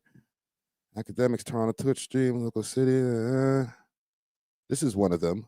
This is early. How many years ago? Come on. I put me on game, nigga. Put me on game. Yo, that's a fake account. That's a fake Yo, it's not fake. This is December 2020. disrespect you, my nigga. I never talked crazy to you, so please, my nigga, when it comes to this live shit, internet shit, my nigga. Nigga, I didn't say nothing to you just now. Yeah, he didn't say nothing, bro. That was me. Okay, that's all I'm saying. Okay, I don't know who's over there. I don't know who's talking. Yeah, it's me, Lil Boom, bro. I'm right here, man, with the Kawaii girl. Okay, There was a okay, few brother. people That's all I'm that saying. appreciate the whole Toronto, great artist that's coming from it, great culture. And truth be told, you know, we don't want to be on here trying to like, you know, pit people against each other. By the way, I know sometimes people might misconstrue that about 6 Bucks, but trust me, I talked to him. That's not his goal. He's trying to uplift people. Yo, shout out 6 Bucks, though. That's my fucking dog. Yeah, shout out 6 Bucks, Shout bro. out 6 Bucks for sure, For dog. making for Yo, even listen, the making thing this with 6 possible. Bucks, bro, You it's don't not know. even that, bro. All right, enough. Hold on. I found a better clip.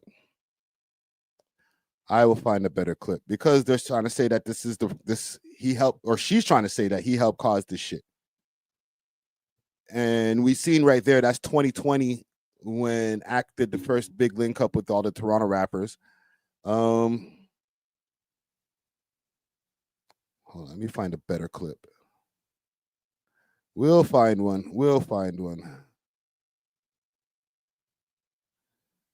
Academics, Ninja Snoopy, peace. That's one clip, but I want to find a better one. Trust me, I went crazy saving the screen saving these. This is before he started reposting these clips back onto his King Academics channel. I think this is one here.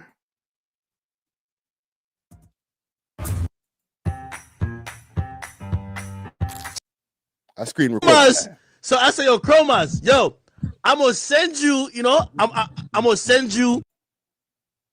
Nah, you careful out here. Act. You say these guys are dropping hot music, they're hot, but how come their followers are not going up? I mean, I don't know. You tell me. Tell me. Because all this shit's a bullshit, my nigga. Don't let these guys lie to you, my nigga. I'm at 131. When you were on live with me, well, the first 31 live, I was at 110. How you get in the car? All right, hold on. Oh, here's the fuckery. See this nigga 2 rollies he was wearing the video. Let's see the 2 rollies. That's it. 2 rollies. All right, brother. 2 rollies. Okay. He about to cry, bro. He about to cry. He's about to cry. It's in my room. He about to cry. What the fuck? All right, show it. So show it. What the fuck? Show me $5,000 at least, and I'll show you my 3 rollies. Oh, this nigga's pussy, bro. Like, this nigga's ripped and shit. I heard someone say, "Show me a bussy," so I had to show the Yo, hold on. Yo. Y'all gotta be fair. And then and we'll get back to Brooklyn's video in a second. As far as when they're talking about stuff on like reposting the bullshit, right? Just to give some support to the different things she's saying. If I go on, and I think it was the King Academics or the Academy channel, where I seen this, because they've been reposting on this page, and I was actually surprised to see some of the stuff. So I'm gonna have to scroll down because these guys cover a lot of other shit besides Toronto shit. But they did make some post about some of the drama that's been going on over here. If I can support some of the things that Shorty was saying here. There's this. Academics reaction. Mr. Ali was well within his right to not be wearing that ankle bracelet. Okay. But there was something else that I seen. Because he's been actually keeping up people in America with some of the stuff that's happening. And he talks about it on the stream and stuff like that. So I get it. Okay. If you're going to be blaming Ack for this stuff, then I guess I'm going to have to take some of the blame too. All right. We won't look for it now. Fuck it.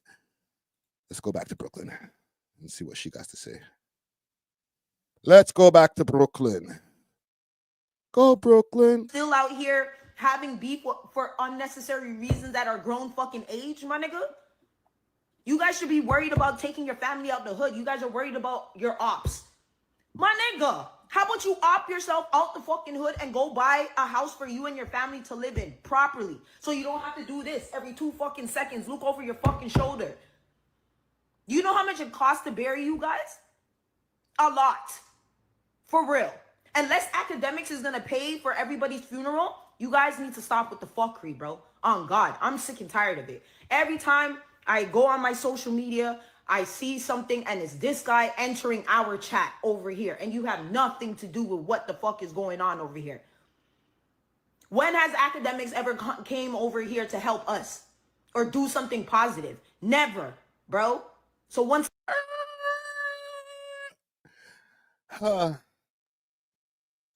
even though there was a lot of negative shit that was happening on that stream, that Twitch stream that I just showed you guys just now, a lot of people got noticed by academics' audience from that. You know what I'm saying? So I'm never going to hate on him for the attempt to at least put Toronto Mans on to his audience. I think that was a great look. So what has he done for Toronto or whatever? He put a spotlight on Toronto. He opened us up to his how many millions of subscribers that are on his channel or on his Twitch streams or whatever when he was doing the Twitch stuff. You know what I'm saying? Six Bangers only says you're one of the people she's talking about. Yeah, probably. She just probably doesn't want to say it because she don't want no smoke. I ain't got no smoke. But she could be talking about me. She could be talking about academics. She could be talking about No Jumper. No Jumper has been covering the Toronto stuff too. You know what I'm saying? So we can't just put the blame on academics only. Don't get me wrong. She's making a lot of great points, and I agree with a lot of the things that she's saying.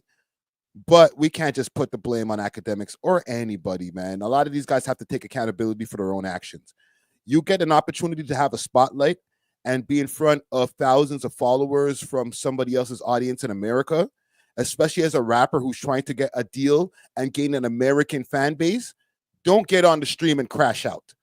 Don't blame ACK for these guys crashing out. Blame them. Which she does a bit too, but like really, like lean in. Again, y'all need to go and check that nigga over there and let him know this shit ain't a game over here. It's really not. Cause shit really gets spooky out here. Spooky. For real, for real. And if you know, you fucking know. So for those who look at me and say, I'm just a woman, yeah, I'm a black queen that's sick and tired of the sick and tired. And I know a lot of y'all are sick and tired of the sick and tired. And I know a lot of you kings out here are sick and tired of the sick and tired. I know you guys are tired of going to friggin' funerals. I know you guys are tired of that. I know you guys are tired of wearing RIP shirts. I know you guys are tired of going to memorials. I know you're tired of it. Cause I'm friggin' tired of it. All day, every day, bro. On God. Like I said, do you guys know how much it costs less to have somebody alive than it is to bury them, bro? Trust me. That grief lives on forever. Your beef can be done.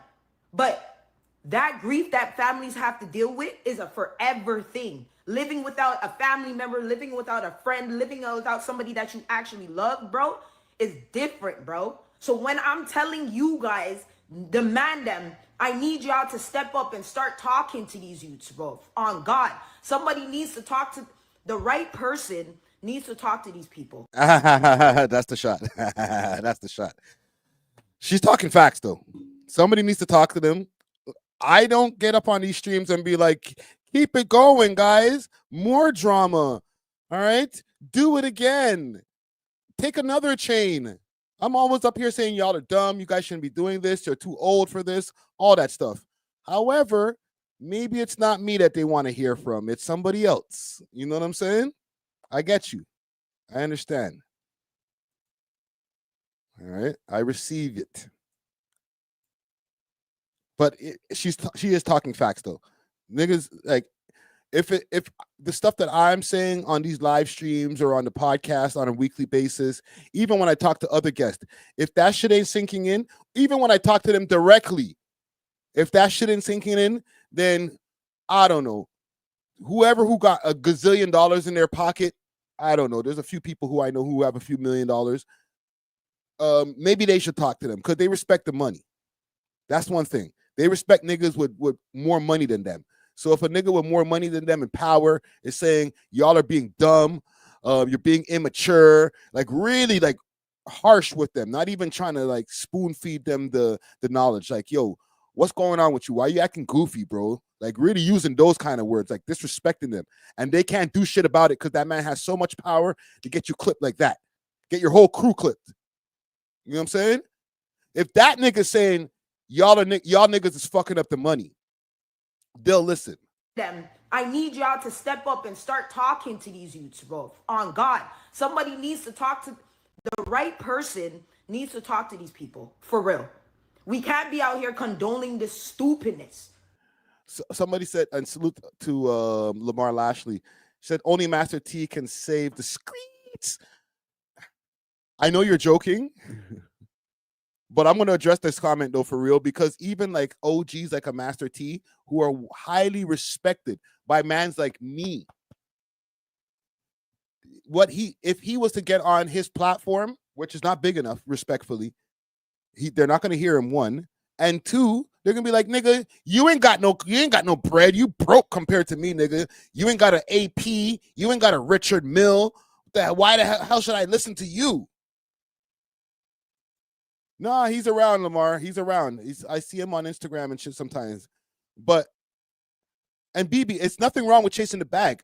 I chase the bag on a daily basis. But I'm just saying, they only respect niggas who are telling them the right thing if they have a big bag.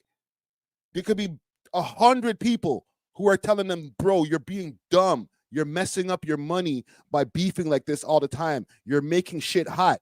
And they'll be like, you right, but I don't know if you're right, bro. You kind of broke to be telling me this shit. You feel me? Tasha Latina says invite her as a guest.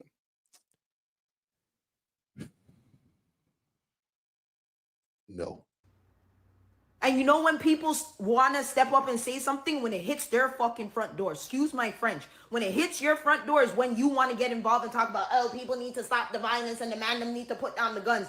Where were you a couple months ago or last week when you knew Damien had a gun in his bag? You knew that. But you know what you said? That's none of my business. These little niggas out here don't listen. My nigga, all the youths around will tell you. I encourage them every day. I make sure that they're safe every day. I check for them every day whenever I see them. I make sure, yo, did you eat today? How was your day? Like, you understand what I'm saying? You look sad. Like, what happened? Like, I'm checking in with them. I'm letting them know, like, yo, dog, you already know what time it is out here. Like, we can't be out, You understand what I'm saying? I check for them because I want better for them. But you people, some of y'all, be looking past the youths, be giving the youths them work to do and doing all this shit because you don't want to do it yourself. But you would never hand it to your child, but you rather hand it to somebody else's child. Like I said, we need to do better as a whole, period. Not just academics. All of the media platforms needs to do better. I cannot be the only female that's out here screaming on the top of my lungs, dog. Every day, everybody who knows me knows. She's making some good points. Okay.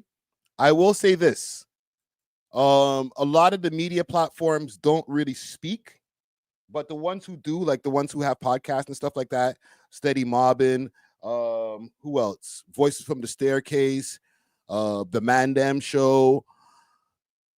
I'll say out of those, Steady Mobbin, they kind of stay away from a lot of the drama and stuff like that on purpose. They don't want to get involved in Toronto politics, so they choose to not speak on it. And salute to them. I'm about to do an interview with them just now. Right, that's my homies, but they choose to not speak on Toronto politics. Extra Gravy, salute to Marlon Palmer, salute to Norm, Alicia, everybody over there. Right, they choose not to talk about that shit neither. They talked about zero Toronto politics. Voices from the Staircase, they'll talk about like knowledge and different things like that. And they'll talk about politics to a degree, but they are also actively trying to stay away from talking about it. You know what I'm saying? They'll bring somebody on who talks about that type of shit. But they'll try to not have the conversation sway into, let's talk about Toronto politics. You feel me? So the only ones left who might even address this type of shit, and when we do address it, we're always trying to spin it in a positive way, like stop doing it. You guys are crazy. Would be We Love Hip Hop and the GTV Network. Okay, we're the only two right? Salute to DJ Czar, Borough Sound TV. He posts different videos and he interviews a lot of people who are in polys and stuff like that, and they talk about it. But for the most part, he's not really trying to push his channel in the direction of the polys. You know what I'm saying? So it's kind of a touchy thing when it comes to encouraging media platforms like, yo, why don't you guys talk about this shit? Why don't you guys talk to these niggas? Like, we do. But then there's a limit of us who actually do talk about these niggas and talk to these niggas. Everybody else is like, I'm staying out of this shit. I'm sorry. So, and Down to Earth. Yes, salute to Down to Earth. They talk about it enough too. You know what I'm saying? And they're always on some knowledge type, stop doing the bullshit. They're never encouraging fuckery. So we do our part. You know what I'm saying? As far as a lot of the blog pages, they're just going to post the shit. Like, salute to T.TV and Six Entertainment and all these different pages that I go find this shit. Six Trench, all that stuff, right? The Reddits. I find all that shit there.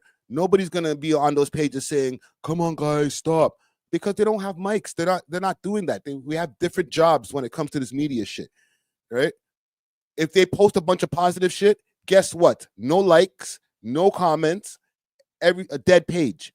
Then guess what happens then? Nobody wants to get no promo on their page. So they're going to post a fuckery. Right? The thing is, the audience is only clicking on the fuckery or clicks on the fuckery more than the other shit. You know what I'm saying? I could even tell right now from my Tobi interview. It's sitting right now in the members section, and salute to the members. Become a member, hit the join button underneath any video, and you could become a member. However, I uploaded the Tobi interview and the Honcho Hoodlum episode at the same time. Honcho Hoodlum is the guy he's in the polys, or not in the polys, but he talks about the polys with me and on different platforms. He's had his share of drama. So we love Honcho over here. But the views that I'm seeing from in the members section, the video is not even published yet, is 3 times the amount of views on the Honcho Hoodlum episode. And Honcho's on here like every 2 weeks now, in comparison to this Tobi interview that is sitting in the tuck right now. People have still watched it behind the membership wall, but 3 times the amount of people watch the Honcho Hoodlum episode. So it's, as an audience, we're here for the drama, myself included. Okay, not to say that I'm here to promote drama, but my consumption of what I'm watching Toronto drama, if when I'm keeping up for my job and stuff like that. But I'm also keeping up with what happened with Mr. Beast and what's happening with Justin Lively or just Blake Lively and Justin Baldoni. I'm keeping up with all of the drama, all genres. All right. So I'm not even going to be like, come on, you guys in the audience, stop consuming drama. Nah, bro, I'm going to go watch something on a slop tuber, go shit on Hassan Piker right after I'm done this live stream. It's just part of our nature. We love to consume things that are dramatic. We watch soap operas, or our parents watched soap operas back in the days. It is what it is. Does it mean that I want these guys to keep on doing violent shit? No. But as an audience, I do understand where the audience is coming from when they're like, yeah, we're clicking on this instead of clicking on this. They would just want to be entertained. And it's unfortunate that the entertainment is coming from the bullshit. So salute to Brooklyn. Okay, great message. If you see this, and she probably will see this, there's no dissing over here. I'm not dissing you. I ain't having you on the network, but I ain't dissing you. You know what I'm saying? You had a great message. So salute to you. Let's move on though. Let us move on. The Kendrick concert. The Kendrick concert is going to be happening tomorrow. For the people who watch the replay, if I click this up here, it's going to be over the next couple of days over here in Toronto, the 12th and the 13th. There's been a few different rules that some fans, I think this is a fan page that put in place, not Drake and his OVO camp, as far as what you need to do as OVO fans when watching the Kendrick Lamar concert. So things you need to do to support OVO while Kendrick Lamar is in town. I'll reiterate, this is not from me. This is not my sentiments. Let the nigga do his concert. Do not like us, squabble up, blah, blah, blah, blah, collect his bag, go home. I don't care. I'm over it. But obviously, the internet fans and some of the people who are a little bit obsessed are not over this shit, and they put a list of things together of what you need to do. So I will present it to you. Let's pull this up. I think it's courtesy of Much Music, if I'm not mistaken. Let's pull this up. I'll be in Toronto in 2 days to perform at the Rogers Centre, and there is an OVO takeover happening in the city. It says, show Kendrick whose city this is. Let's remind him who runs the six. Show up in your best OVO gear. Blast Drake. There'll be pizza. It says they're calling on the real ones, the Drake fans, the Six Side soldiers. No drama, no hate, just... Let me read this here. OVO takeover. We're calling the real ones fans, Six Side soldiers to meet up at the Rogers Centre at 5:30 on June 12th and 13th. No hate, no drama, just pure Toronto positive vibes and a full celebration of a legend who built the sound. It's probably going to say of the six. Pulling up with speakers blasting classics, signs repping the six, your best OVO drip, and the entire city behind you. There'll be free pizza and free oh shit.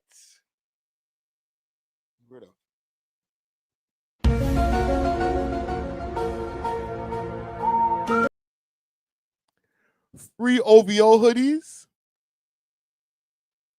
I was about to say OVO's not involved with this. This is some fan shit. Where you get the... Please tell me this is still some fan shit. Please.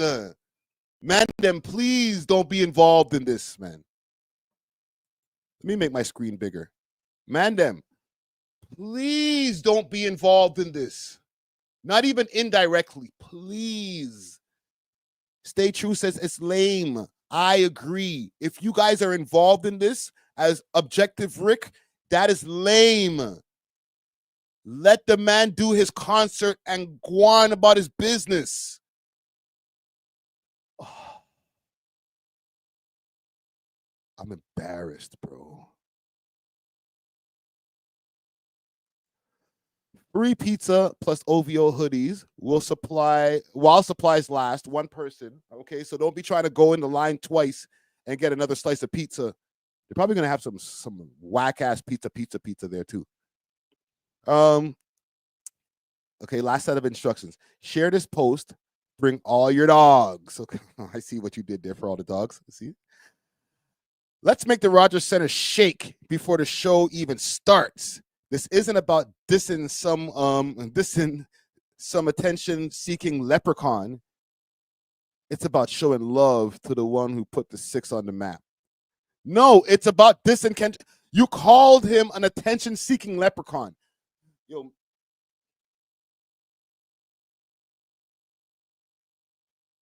I'm sorry. For all my American viewers out there, I apologize on the behalf of the Mandem. Gang, is this a good... I seen somebody say this is a good idea. For who? I need to ask you guys a question. Hold on. Let me ask you guys a question. Should OVO put on a spectacle at the Kendrick show? Okay, let me ask that. All right, not OVO themselves, OVO fans. Okay, because I don't think Chubbs is going to be there at the outside, like, say, fuck PG Lang. Oh, PG Lang. Like, I don't know, man. Family matters. Family matters. Carol says Friday is the host. Yeah, sure. So what do we? Hold on, let me see where this is taking us. 6 takeover. There's an Instagram page for this. I eat that thing, man. Yo, what is happening here?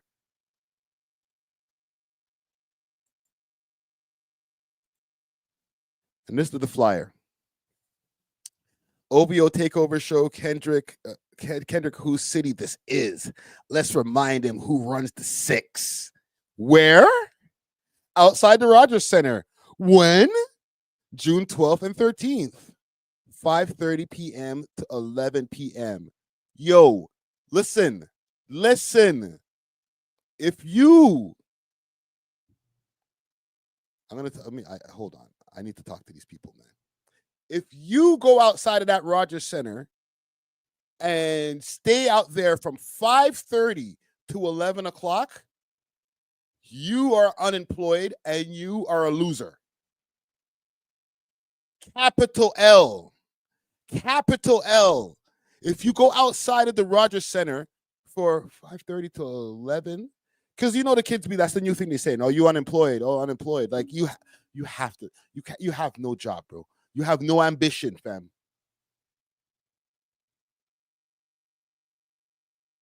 Fam, I messed with Drake heavy, the long way. Pause.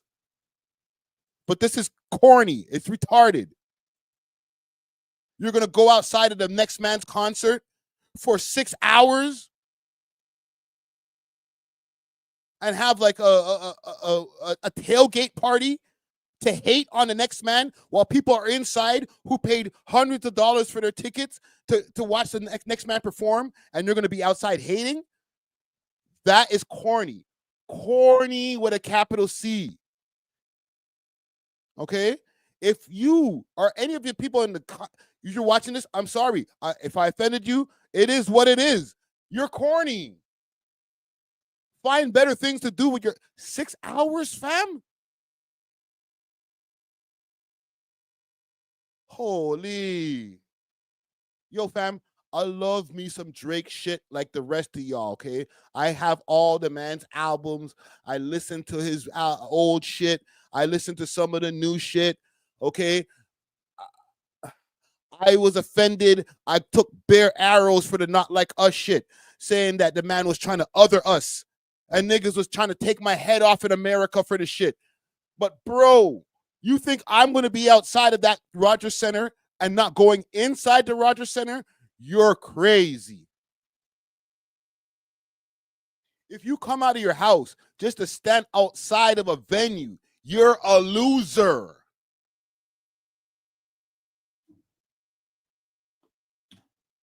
You have to find better things to do with your time. Okay? I don't care. Drake will see this and he agrees. Even if they have something to do with it, they look at he's looking at his own fans saying, look at these losers. They came outside of a next man's concert to eat pizza, garbage ass pizza, and get a free OVO shirt. To hate on the next man. I eat that thing. Curry goes to, I'm not a loser. I just want a slice and some pop before I turn up to not like us. That's what you got to do. If that's me, if I'm not going unless I get a free ticket, right? Top dog, get Top on the phone. But anyhow, if I do pull up, I'm pulling up with the OVO shirt, right? Yo, fuck that Kendrick guy, man. Yeah, man. You know what I'm saying? PG9K, nigga. You know, let me get a slice. Because you know inside of the venue, what? A slice? A pizza slice in the venue? It's like $8 for a slice, $7 for the drink. I eat that thing, dog. So let me get the free slice from the man them outside. Oh, you guys still have some hoodies left? Let me get a free hoodie. Deuces. Where you going, Friday? I'll be right back. I got to go get something in my car. And then I just dipped around the side and go right into the venue. You know what I'm saying? They gonna be all right. I mean, they're turning up. We gonna be all right. Two Piece No Biscuit says there's gonna be max. There's gonna be 50 hoodies max, probably. Listen, I doubt OVO has anything to do with this. I mean, I'm not even gonna put it on the Mandem like that, bro. Pause. All right? I'm not even gonna put it on y'all like that, bro. There's no way y'all has something to do. OVO hoodies ain't cheap. Don't get it twisted. OVO hoodie is running you at least $250. So if you have 50 of them on stock, blood clot. If you're a fan that paid for this, hold on. I'm just gonna do some quick mathematics, man. Hold on a second.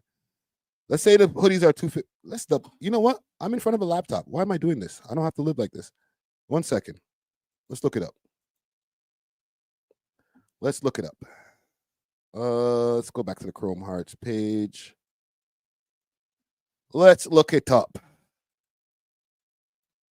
Let's see what an OVO hoodie runs. And then maybe we can backtrack and find out maybe what a t-shirt is. OVO hoodie. 160. Can we go on the site? It's not so bad, 160. Let's go on the site. Okay. They went down. I thought they were like 250. So let's say you get one of these. Let's do this one here. 168 with tax. With tax is like we're talking about 2 bills right there. Okay. So let's do that. 2 bills. Well, it's easy math. You're spending like 10 racks to get 50 of them.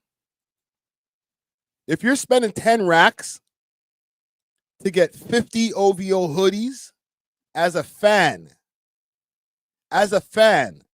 okay, because we're assuming that this is not funded by OVO or OVO has nothing to do with this tailgate party that's allegedly going to be happening outside of the Kendrick Lamar concert. So if you're just a very dedicated fan, all right, and I did the math right here. It's got 10 racks. Where's my camera? 10 racks on the food. Okay, so we got that 10 racks. What about the pizza? How many pizzas are you gonna need for that many people, bro? You might need to buy like 100 pizzas. All right. OVO keychain is $50. Yo, that's insane. I have one like laying around somewhere over here that broke the other day. I'll find it soon. Them niggas just don't. If you see the way they, I ain't gonna say nothing. I'm gonna shut the hell up. Shut up, Friday. Shut up. What are we looking for? Pizza. Worst pizza. You know what? Let me shut up again. Shut up, Friday. Somebody representing Pizza might be watching this. Be like, yo, we were about to give you a bag. Forward. I love it. It's amazing. Best pizza in the world. Oh, I'm an asshole. Let me find something. Okay. 2XL pizzas. Let's get this. Let's order this. Oh, you got the pizza slices arrows. Sick when they do that. Okay, $19.99. Let's say if you add everything together, we're dealing with like a $25 pizza. Okay. So if we put, what on my calculator? Give me a second. My calculator is not doing the things I wanted to do. Okay, here we go. So if we take $25 times 100 pizzas, we're looking at another $2,500. Add that to the $10K that we already spent on the drip. As a fan. Okay, this is not funded by OVO themselves. This is as a fan. Now we're working with like $1,250. We didn't even include sodas and waters and shit. You know what I'm saying? Have people out there dry mouth eating pizza. Come on, dog. So you're going to tell me you're going to spend like $15K to be out for 2 days to be outside the Kendrick concert? Bro, you need hobbies, fam. Whoever's organizing this, they have to have money. And don't tell me there's a fan that has that much money, bro. So what's the other conclusion we can come to, gang? Right? Plus Canada and Ontario tax. Facts. The only other conclusion I can come to, because they ain't nobody spending 15 racks 2 days in a row, $30,000 for the Kendrick Lamar concert, for people to stand outside the concert. Man, them, cut it out, bro. Okay, the nigga called you a PDF file. You're suing the record company, bro. Charity thing. Yeah, right. Niggas is taking that out of like, what's 30 racks? 30 racks? Said 30 racks? UMG's paying for that? Yeah, right. Nobody, listen, if you are a fan that has that kind of money, like I said, get mental health, get a mental health expert. But I don't believe it, man. I'm sorry. I think that the man them are paying for this, bro. You guys need to stop it, bro. It's okay, fam. It's okay, bro. The nigga's still up. I don't know, why am I being weird, fam? The niggas are still up. Nokia running the charts. The song that I just heard just now, fire. Hold on, let me find the song. Because there was like a full leak to this Drake song. Okay, it was on Keep Six Solid's page. Let me find it over on Keep Six Solid's page. Should be right here. Wait there now. Unless they took it down. Right here. Oh damn, oh damn, oh damn, oh damn. You know Gucci let it blam, and he pass it to his man. Got a batting glove on, he don't hold it in his hand. Talk about it. Throw it out the window and just leave it where it land. Or he throw it in the water, make him dig it out the sand. Hey, scratched out the cereal, we call that shit a Cheerio. And then they taking clothes off and bleaching that material. Hey, they be wishing that the I'll cut all of this stuff out later. You know what I'm saying? I'll take the copyright. On me like 50 said, many men. Trust me, there's a ton of them. I should probably be in there with thugging them or be in there with gunning them. If they locking niggas up for growing up around some hitters trying to govern them.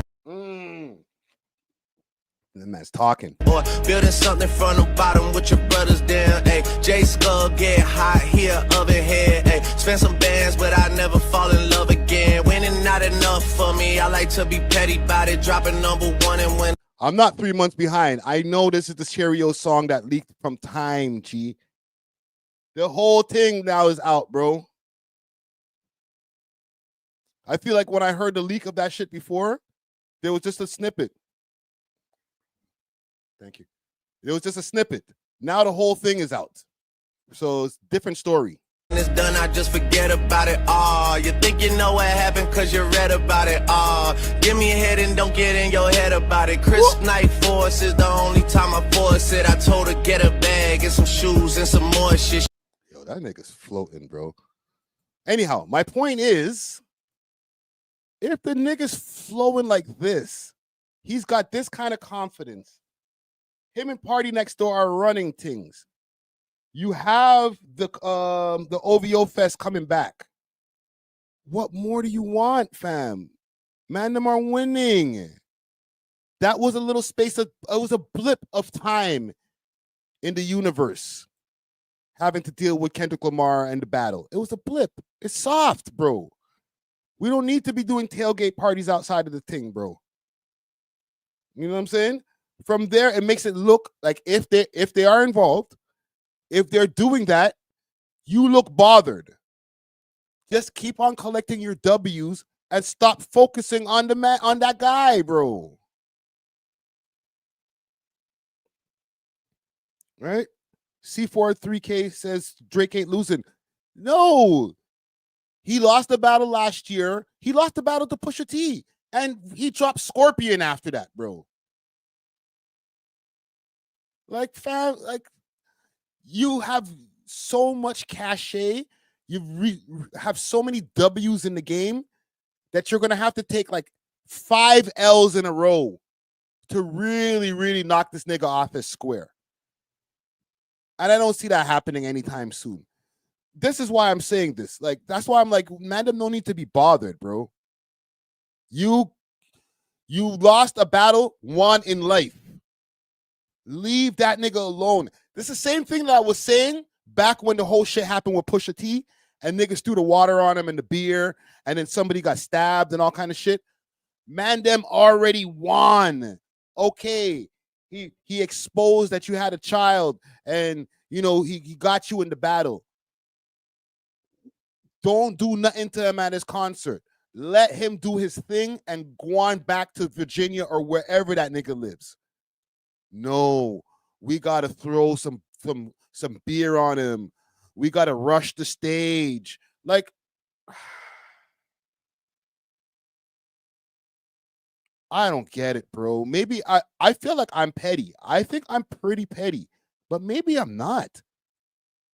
Because, like, my brain, I move on, bro. I don't be like, forever. I'm going to just try to do everything in my power to always get at this nigga. Like, bruh, it's just corny. That's all I'm saying. It's corny. Okay? I know the man that might be like, you're corny, Friday. Shut up. Whatever. I'm corny too. But that's corny. All right? But yeah, salute to Drake and them, man. And yo, anybody from the Top Dog or whatever camp, PG Lang camp, whatever, they free. Send that boy a DM. I'll take a couple of tickets, some box seats preferably, and I'll pull up. I'll do a reaction to it. I'll get back on the stream or on the podcast the next day, and we'll talk about it. I'm just saying, I'm down. Okay? And I'll still wear an OVO hoodie. I don't give a fuck. Anyhow, let's move on. What else is on my list here? You know what? I'm going to jump into... Oh, give me a second. Because, Lord Jesus. Would have been sitting here for like 2 hours? I'm not going to lie. I've been holding it for a minute. Carol says, days bleed, sending the nosebleed. Nah, bro, don't disrespect, Virgin. If you send me some tickets, send me some good ones, fam. I know beggars can't be choosers, but, bro, don't ever disrespect the ting, Virgin. Hold on. I'm going to find something to put on for a second. I'll be right back. What should I play? I'll play something off this Kardinal interview. I'm going to drop the Smiley interview. Yeah, I have a Smiley interview sitting behind the paywall right now that I re-uploaded a few months ago. Smiley's dropping something on Friday, so I think I'm going to drop the interview then. Let's pull this up here.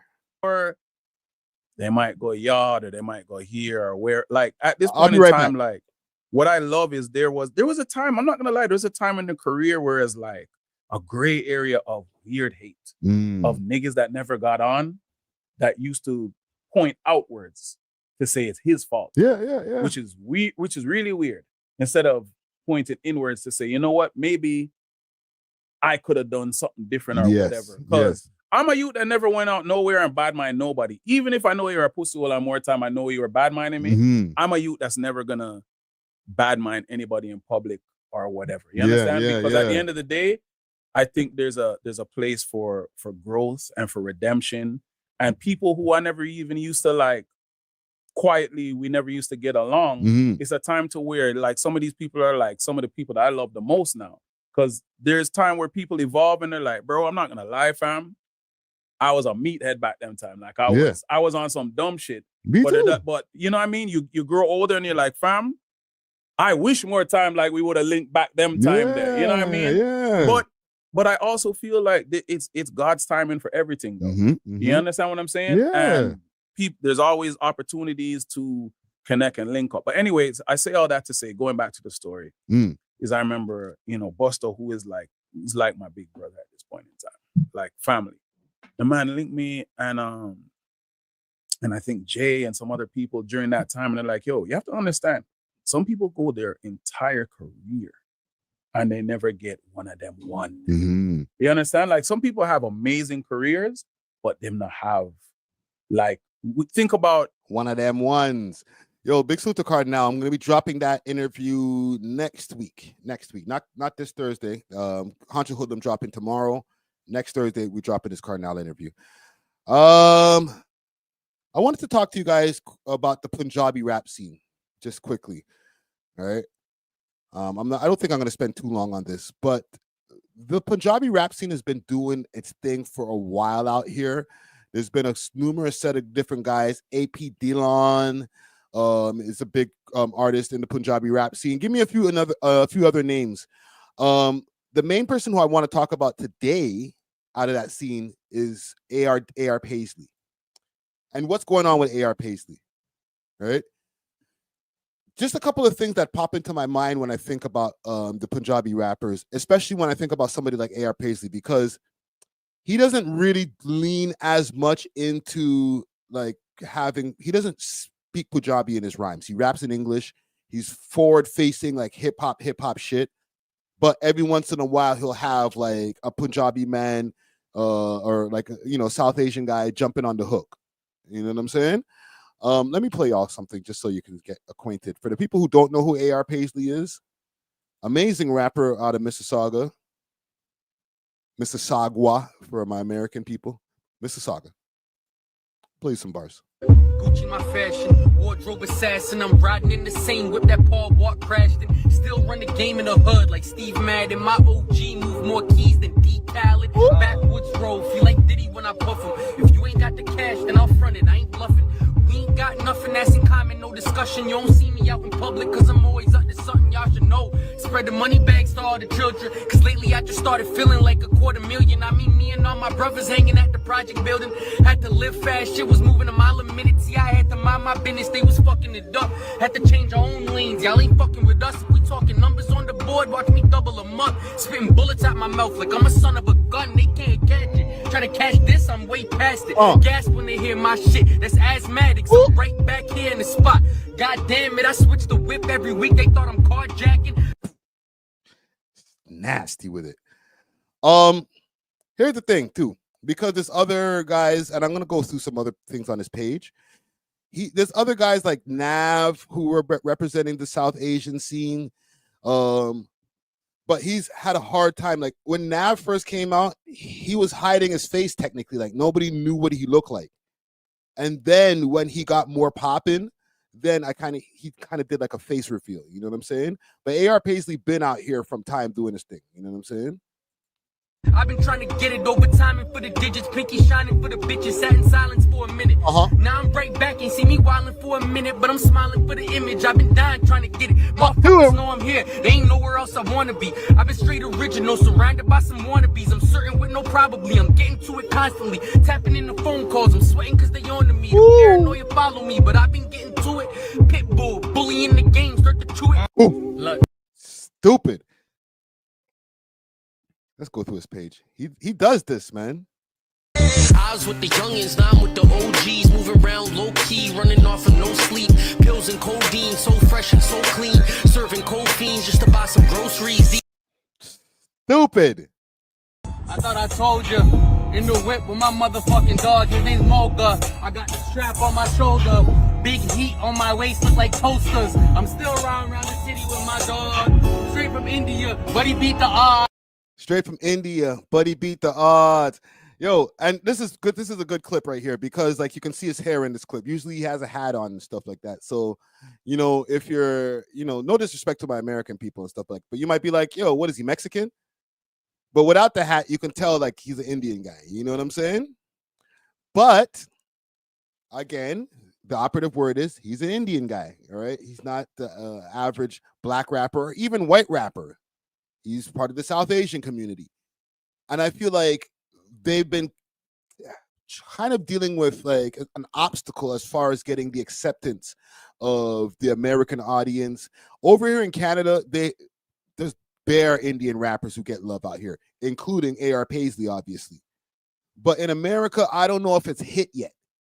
Keep in mind, A.R. Paisley signed. He signed to Warner, if I'm not mistaken.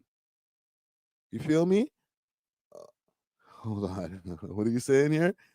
This guy made the Honcho Hoodlum video members only. It's dropping tomorrow, fam. Don't do that, bro. It's dropping tomorrow. I have a schedule. But yeah, getting back to AR. AR's nice. Like nice. And he's been doing it for a while. I would say I interviewed him back in 2018. My bad. But he's been doing it probably a couple of years before that, like maybe about 4 years before that. So he's probably about 10, maybe a little bit more in the game. I feel like guys like him should obviously get more attention. They don't, as far as the song quality's there.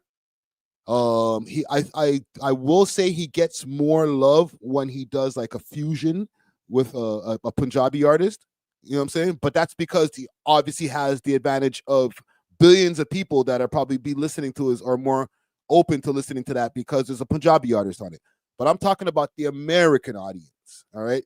Where the main market for rap is, the biggest market for rap is, all right?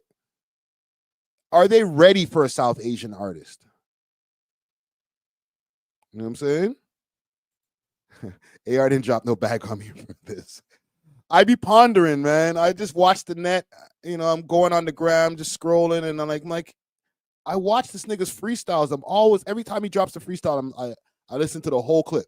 Talking M, so we put them in the bank account. My bitch want a new purse, so to take it out. No written, straight up of the dome. Everybody knows when I land back home, I hit the 6 side, about 4 or 5 models. Grey Goose, we got 4 or 5 bottles. And big shotguns, we might pop one. Niggas talking out they mouth, they get shot. Son.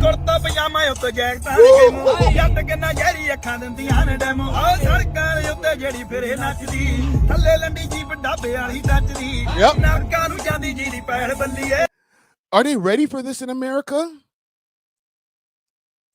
Because that is fire, bro. I don't even understand what that nigga's saying.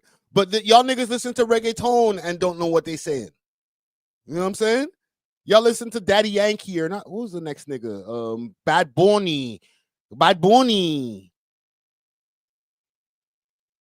And you know what? Don't even tell me, Spanish is the second language in America. There's mad niggas who don't know how to speak Spanish, and they're at the Bad Bunny concert. Bad Bunny.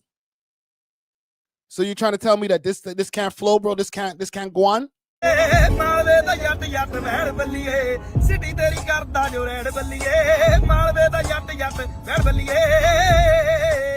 that how the dance go? Yeah, I ain't even making fun. I'm just like real shit.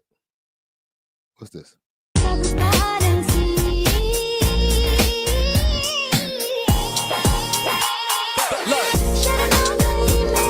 He's leaning into the South Asian roots. He said, fuck this hip hop shit. I'm gonna just lean in and get some money for my Indian people, bro. Yeah.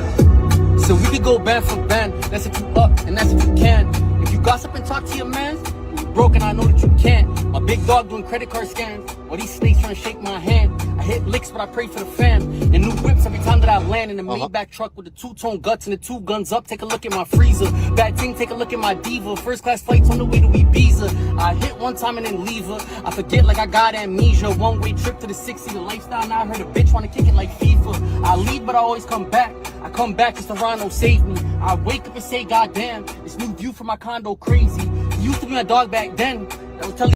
What do you mean? Oh, bro, you breaking my concentration, nigga. GL says, damn, don't steal NYC flow. Is he stealing the flow for real? Did I not notice that?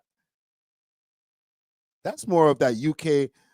And the man them in London and Brixton doing this, and stab you in your head and leave man dead for dead. That's more like that UK guy flow. You know what I'm saying? Man can't say shit to a bad man, because the bad man roll on road.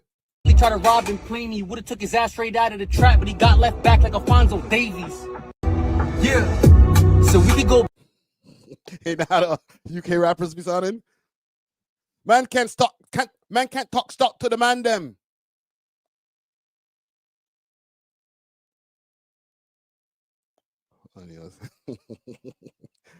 I'm just trying to find the freestyles. I'm not trying to get copywritten. Yeah. So we could go back for. My money still piling, my flight is still private, it's straight to the island. It sounds like a copyrighted song. But anyhow, yeah, this goes back to my question because there's guys like him, there's A.P. Dylan. We reported on him a few months ago when his house got shot up. All right, so that's the thing. Like, I don't expect him to blow up in America, but he doesn't really care about that because this nigga's balling. Man's playing golf. Like, look at these slacks. That's a balling ass. Those are baller slacks. All right. Dubs TV say, what in the CD Moosey? Yeah, bro. Niggas is rich. Gangsters. Living a gangster life.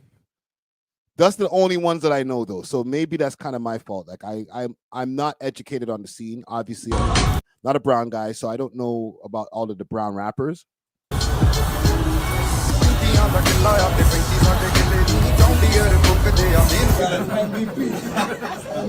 What's going on here? What's up with this? I need to be a rapper. I might start rapping again, just so I can start getting away with clothes like this.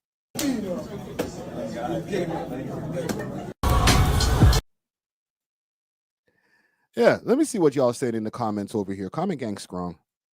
Can A.R. Paisley be a top 10 rapper worldwide? 42 people have voted so far, 43 so far. Only 33% says yes. 68% says no. God damn. That's harsh. The drip says it looks like a glad bag. Hold on, pull that one up again.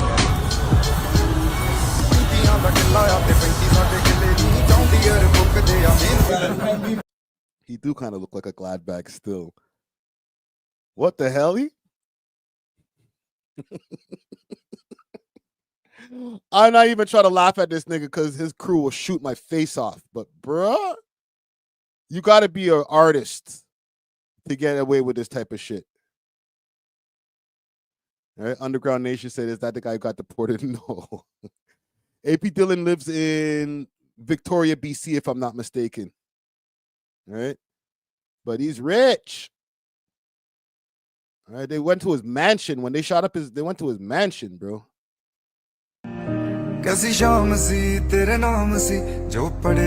But these guys like him, they're rapping in Punjabi, so they're not even trying to target the American audience. But man, like A.R. Paisley, it's a different story. You know what I'm saying? Like, he's definitely trying to get some American fans by being a rapping. You know what I'm saying? Like, he's even though he's from Saga, I can consider him a Toronto rapper. Next to me, I know. No, you ain't next to me, I know. But I'm hoping you can see. Yeah. I'm praying you can see. Look, I lost so many people. Yeah, I'm not gonna get a copyright from Warner. Sorry, Warner. Sorry. Well, listen, man. Salute to those guys, man. You guys you're not seeing the vision. You don't see it, them blowing up in Mississippi. All right. Jermaine Shirley says Toronto. Yes, Toronto, GTA or Greater Toronto area, but he's technically from Mississauga. Okay. But I guess he's not going to be blowing up in Atlanta anytime soon. All right. But yeah, salute to A.R. Paisley. I wanted to do a quick reaction here to the Pop the Balloon. Okay. Salute to DJ Czar. DJ Czar has been working hard behind the scenes right now with this Pop the Balloon stuff, man. Salute to DJ Czar and salute to DJ Snoopy. Okay, DJ Snoopy's been putting in work, giving us amazing ratchet programming that we can enjoy and just kind of staying away from the rap shit. All right, that's one thing. Like, I'll cover the rap. That's cool. You know what I'm saying? But as far as like giving us programming, like we can watch a series like Real Bad Girls of the 6 or the Pop the Balloon series, I rate mans for doing that, bro. Let's see. Pop the Balloon, Toronto. Yeah, let's see. Let's see. Where's the newest one? Hold on, let me find if I can find would it be on the Real Bad Girls of the 6 channel? Yo, Zar, if you're in the chat, let me know where I can find this. Let's go to the Real Bad Girls of the 6. It might be on his channel too, so I'm gonna check there. The 6. Okay, Real Bad Girls of the 6, Pop the Balloon. Let's see if it's in here. We'll find it, gang. That's not in here. It might be on Burrow Sounds. I'm about to call Zara in a second. Burrow Sound. Why am I not spelling today? Burrow Sound.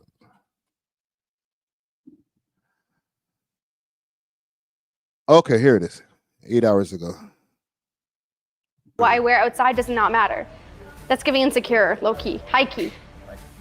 Why did you pop DJ Snoopy's balloon? He's big CEO. Like big CEO might mean big. I don't know. How? Where you get that information from? Let me just take all three of y'all home. I got to see a little bit of this behind the scenes, and the production has definitely stepped up from the first one. So let's get to it. Let's get to it. Remedy. Okay, what's your Instagram? Remedy Too Real on Instagram. Jeez, her follower count's about to go up. Once again, no mans have popped. That's the thing. When you have guys, they don't pop. Everyone's just down. Okay, so, all right. So no one has popped. That means every guy is willing to take a chance on you. So out of these few people, I'm going to get you to pop 3 balloons, your 3 least favorite. And you're going to explain why, all right? Okay. All right, let's go. Who you looking? Yes. Hold on. And so to DJs are, I see he's taking over the hosting as well too. Good for him, man. That's a good look right here. Hold on, I want to find something. Let's go find her page. Let's look her up. I'm taking some tips from my homie mediocre tutorial reviews. Let's look her up. This is her. Remedy Too Real. She got 1,300 followers. She's not super popping. It is a page that got taken down. Let's see what's in the link tree. You guys can't see the link tree on your side over here, but there's no OF in there. So okay. All right. All right. All right. That's her at the Pop the Balloon. Okay. A little scandalous a little bit. Lingerie. She's 23. All right, let's get back to it, man. This gay man's crazy, man said. Yo, chill. Oh, y'all stupid, man.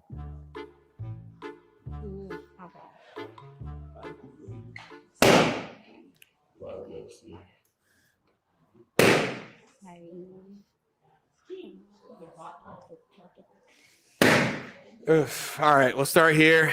Your name and social media, sir. Flaco Suave. I put the little DJ, he put the Bro Sounds logo over the man smoking. Smart. What you saying? This is Flaco Suave. You already know. If you know, you know. What are some things you look for in a girl? Ambitious, a sweetheart, hardworking, funny, you know. All right, and why did you pop Flaco Suave's balloon? Not even really like a suit. It's not even like nothing. I just wish your shoes were a different color. But the outfit. Thank you, thank you. Wait, what color would She don't like the white boys. you rather his shoes have been? No, Oh, like, his shoes a different color. maybe something to like match like the shirt kind of vibes or like black. But it just kind of threw me off. It's all right. You know, I'm not for everyone, so. Yeah, no, you look good though. You don't look bad. Thank you. I like the little testimonial thing that they have after. That's not bad. I like that. What would you rate Remedy out of 10? A 10 still. All right, and what would you give Flaco Suave out of 10 besides the shoes? I'll give you like a 7, 7.5. Thank you. All right, let's make our way down here. Your name and social media, sir. De La Noche, Instagram De La Noche. All right, and why did you pop De La Noche's balloon? He's just Height. younger than me, but I'm not even like picky on height like that. But like at least like my height, you know. So that was the short kings never get through, man. Listen, I can't speak for you guys. I'm not part of the short king crew, but you know, salute to the short kings out there, man. Y'all catch a bad rap, man. the only reason. So you've never been with a shorter dude? Like at least like my height, but you're chill though. And then yeah. All right. Well, how do you feel about her response about the height? Last girl that said that I had to pick her up still.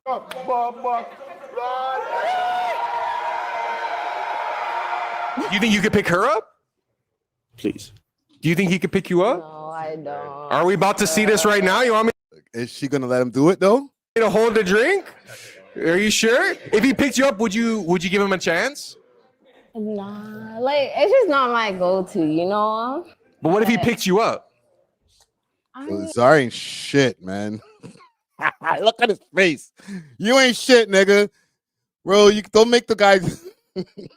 She doesn't want to be picked up. Yeah, I feel like you got to be able to do more than that. Like I don't know. What's more? More is a lot. What more do you want than to be picked up? Bro, I need you to talk. You wanna know how tall I am? I'm 5'11", 6 foot with Timbs. Let's go, man. Let's go. Ask me like I need everything. Real. What do you mean? Bust off this shirt right now. I'm done. All right. We'll keep it PG. All right. 6 foot with the Timmy. Your name and social media, sir. It's Justin, low-key photo man. All right. And why did you pop low-key photo man's balloon? Nothing super particular. I wish you got a lineup, bro. Oh, shit. I was just about to say the same shit. Pause. Like, nigga, how you go on to pop the balloon thing and you don't get a lineup, my G? You're trying to pick up a gal. Not hating. Okay. I wish you got a little lineup. I'm not going. He came last minute. Like he came to support the man still. Yeah, I gotta support my boy. You know, I with that still. You know, but that was it. Nothing crazy. You know. All right. What would you rate Remedy out of 10? Definitely an 8. An 8. What would you rate Justin out of 10? Like a 6. Okay. I'm gonna give you an opportunity to ask them a question. So, what's one question you have for them? Okay. Where would you take me on a first date? Okay, I don't care enough. Let's see what the next girl looks like. Next round. Hi, I'm Hannah. Blood. Hannah Heartless. What I look for in a guy is somebody really funny and. What's up with the hair, fam? See, this is why I'm glad I'm this age. I can't be a young nigga around now these days, and this is my dating pool. Look what's happening over here, family. And I know niggas in the comments like, yo, I'm knocking it down still. I understand and I receive this information, but it's just crazy, fam. Like mostly like really funny, like humor is what I look for mostly. I'm gonna be doing my own thing no matter what. I'm always going to be ambitious about my own dreams, my own career, my own passions, and of course they're going to be part of it, but that's up to them if they're going to be a part of it and not let like their own insecurities get in the way, you know? So they gotta know that. This girl is scratching up your car, popping your tires, bunning your clothes, bleaching that shit. Like after one smash out. I'm always going to put me first no matter what. That's how it goes. Will Hannah meet the man of her dreams? Let's find out. Yo, all right, your name and great social media. Production. Princess Hannah with an X instead of an I on Instagram. Hannah Awesome 16 on Snap. Princess Hannah. Let's take a look. Let's go take a look. Let's find out where I'll go on with Princess Hannah. Let's go on to Princess Hannah's page. Princess Hannah. Is this her? This ain't her. Oh, sorry. I got to put an X in there. 1 second, gang. We're going to find her. It's Princess with an X. My bad. Says Hannah. Did I get that right? Hold on. Am I tripping here? Where the hell is this girl's page? Oh, I see what I did wrong. Okay, we got her. Princess. Damn. I guess not. Well, I guess we ain't gonna find her page, gang. Princess Hannah. It's not popping up. Fuck it. Let's go back to her stupid video.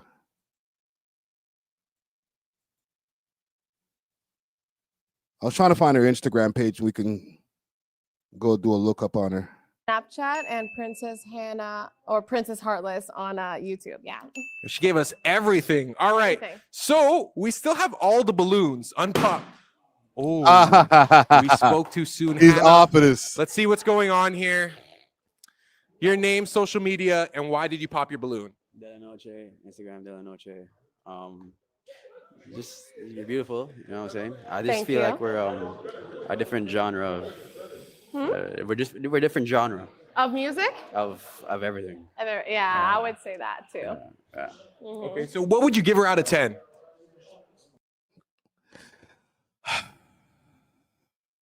Now that you get like a fuller shot of her, like now she got the belly ring. Bro, who else is holding on to these balloons? Wait a minute. Who's holding on to these balloons? Greaseball. Who else?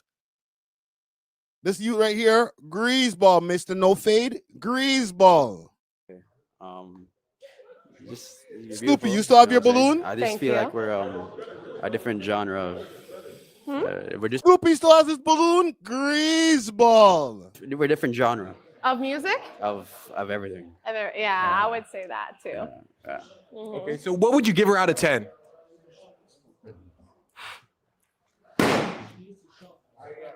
Um, 7. 7. What would you give him out of 10? 5. A 5. Why a 5? Disrespect. Over here, so let's make our way over. Over here? 3 gentlemen with a lot of hair. So 2, you're popped. Okay, so I guess these are your only 2 options. Snoopy has long hair. He can grow his hair pretty fast. Okay. So He's trying to grease this one bodily, bro. This is his type. okay, before you make your decision, I want you to ask them one question. What question? Yeah. What question? Any question you want. Any question? Okay. What do you look for in a We're woman? gonna do one more girl and we're gonna move on to the next story. Good personality, good vibes, good energy. A boss that knows what she wants. You know, got them goals, set them goals, achieve them goals. Like you're like a sus. Right? I can't do the eyebrows, fam. Okay, I'm moving on. She's doing too much. You're doing too much, shorty. Hi. That was like something out of Bad Dream. So my name is Emily O'Hara at EMM.OHAR. Hold on. She left with somebody? Pause. Yeah. Oh, snap. Hi. Whoa. All right. Whoa. Yo! Whoa, did not see that. Okay, wait, hold up. Snoopy. She likes him. He's gone. Hold up. I wasn't ready. She's gonna give him a wazzle in the backstage just right after this. I wasn't ready. Are you gonna show him the waistline? Are you gonna show him the waistline? Maybe later. Maybe later. Okay, so wait. Before we get into this, why did you pop Snoopy's balloon? I just feel like it. Rack him up in his crate. Not a good reason. So, JT, she kept your balloon. Is it a match on your end? You know what? Yo. The man looked into the bottom of his cup. Oh, you can't make this shit up, man. The man looked into the bottom of his cup to make his decision. I think I've drank enough.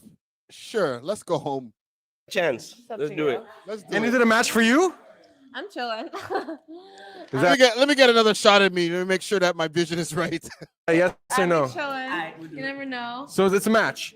Sure, why not? All right, we got a match. Holy. That was like something. Hi. Yo, Czar, I know you've been watching Arletta and them, eh? You've been studying Pop the Balloon or Find Love closely.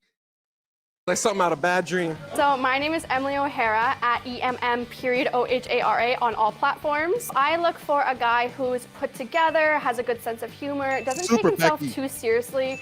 I would also say is respectful. I feel like personally, I've been single for 5 years, and finding a guy who is not like lustful and has an Instagram following that doesn't look like an all-girls school is very difficult. Bare minimum here, you know, can drive, has an apartment, you know, makes decent money. And yeah, my type is kind of all over the place, but I have like a basis, you know? So we like dark features, okay? A beard. Black eyes.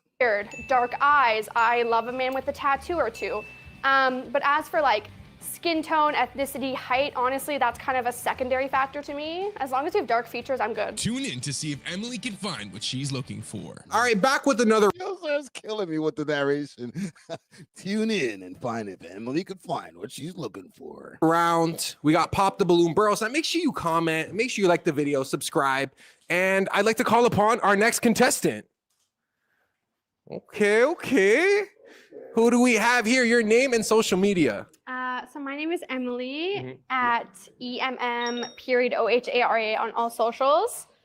Okay. Once again, no one has popped. All right. So you see a couple, there's 6 men here. Yeah. I'm going to get you to pop 3, your least 3 favorite. Facts. Okay. Ooh. I was going to pop you anyway, so it's okay. Oh, let's go here first. Let's investigate that. All right. Your name and social media, why you popped. John Madre is Becky not can get it still. It's not. I'm not going to jail. I'm good. You feel like she'd call the cops on you? I don't know. She looked like a nice, innocent snow bunny. And I ain't trying to tarnish this silverware right here. I've already been tarnished, so don't worry about that. I just don't. Let me get a balloon bag. Wait, what do you mean you've been tarnished? See, this nigga don't know, bro. He's looking at her. He's seeing the whole Beckiness in her look and everything. Like, she ain't gonna be into no drillers. This is exactly what she's into. All right. Him, no, too much like her brother. All right. Maybe Snoopy might be able to slide, but this right here, Balaclava smoking a blunt. This is exactly what she's into. We don't need to dig into detail, but why are you hiding your beautiful face? Why are you wearing like a little ski I'm just representing my brand. I get it. He's hiding your beautiful face. She already wants to give him the wazzle, fam. If he had the balloon, she would have popped all these other niggas' balloon and be like, all right, let's go. But I'm just wanting people to buy these. I feel that. I just wish you had more, just came as yourself, no branding, no. That's true. I'll do that for you if you want. You want me to take it off? You could if you want to. But you don't have a balloon anymore, so it doesn't really matter. But you said you were going to pop his balloon anyways. Because of the branding.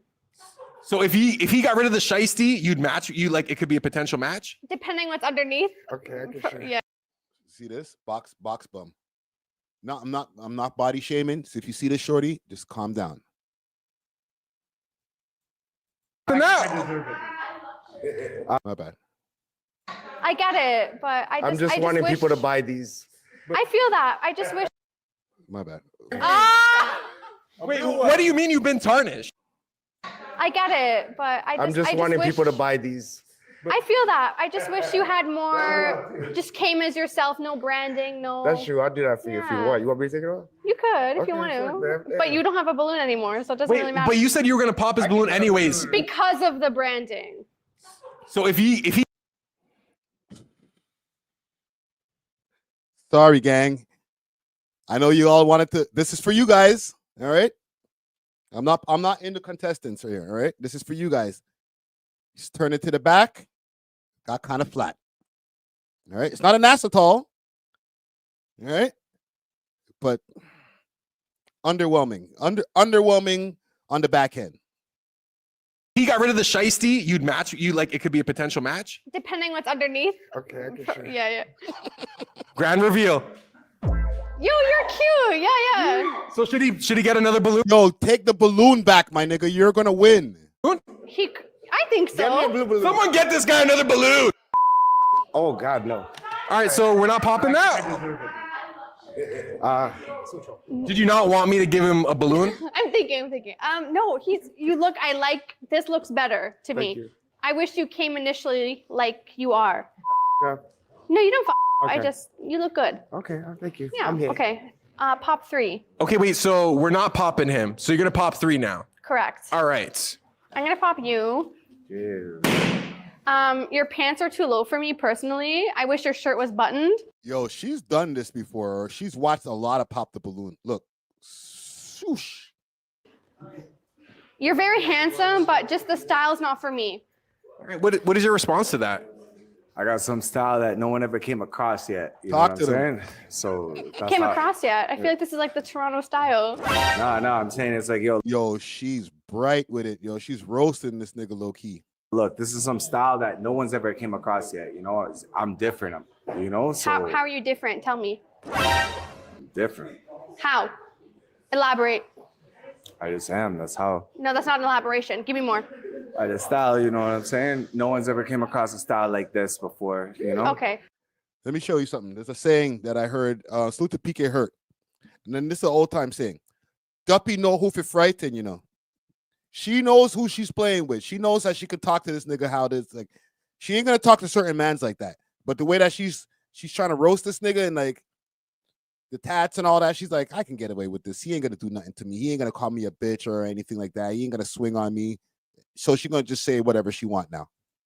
I think I have, so that's why I popped your balloon. You're very handsome, but I just the style's not for me. But no disrespect, you're very handsome. The button shirt and maybe your pants up a bit, I would have matched with you. Okay, what would you give her out of 10? She a little white sweet. She got with the little tattoos and she got like an 8.5. Okay, and what are you giving him out of 10? I would give you like a 7.3. Minus the vape in my face, but you know, we're all good. 7.3 is crazy. Yeah.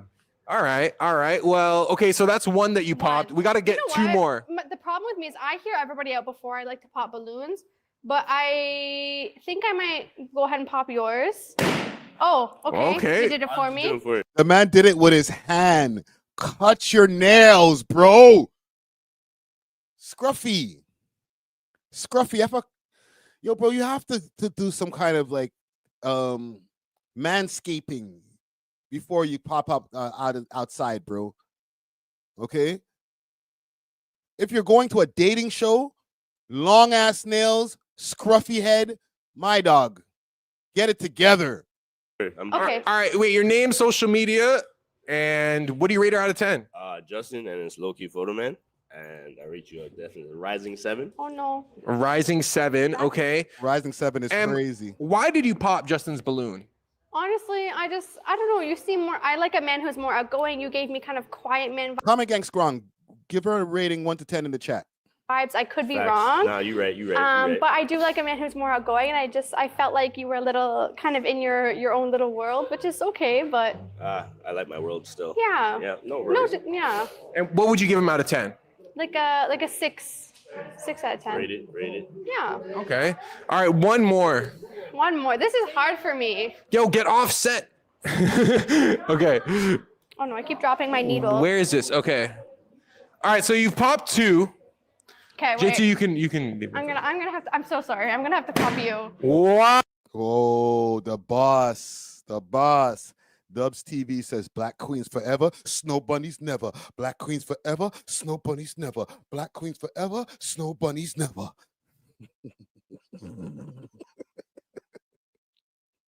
Look to Dr. Umar. Do you know who this is? Why do you guys do that? You know what? I don't know who you are, but you look too flashy for me. I can't lie.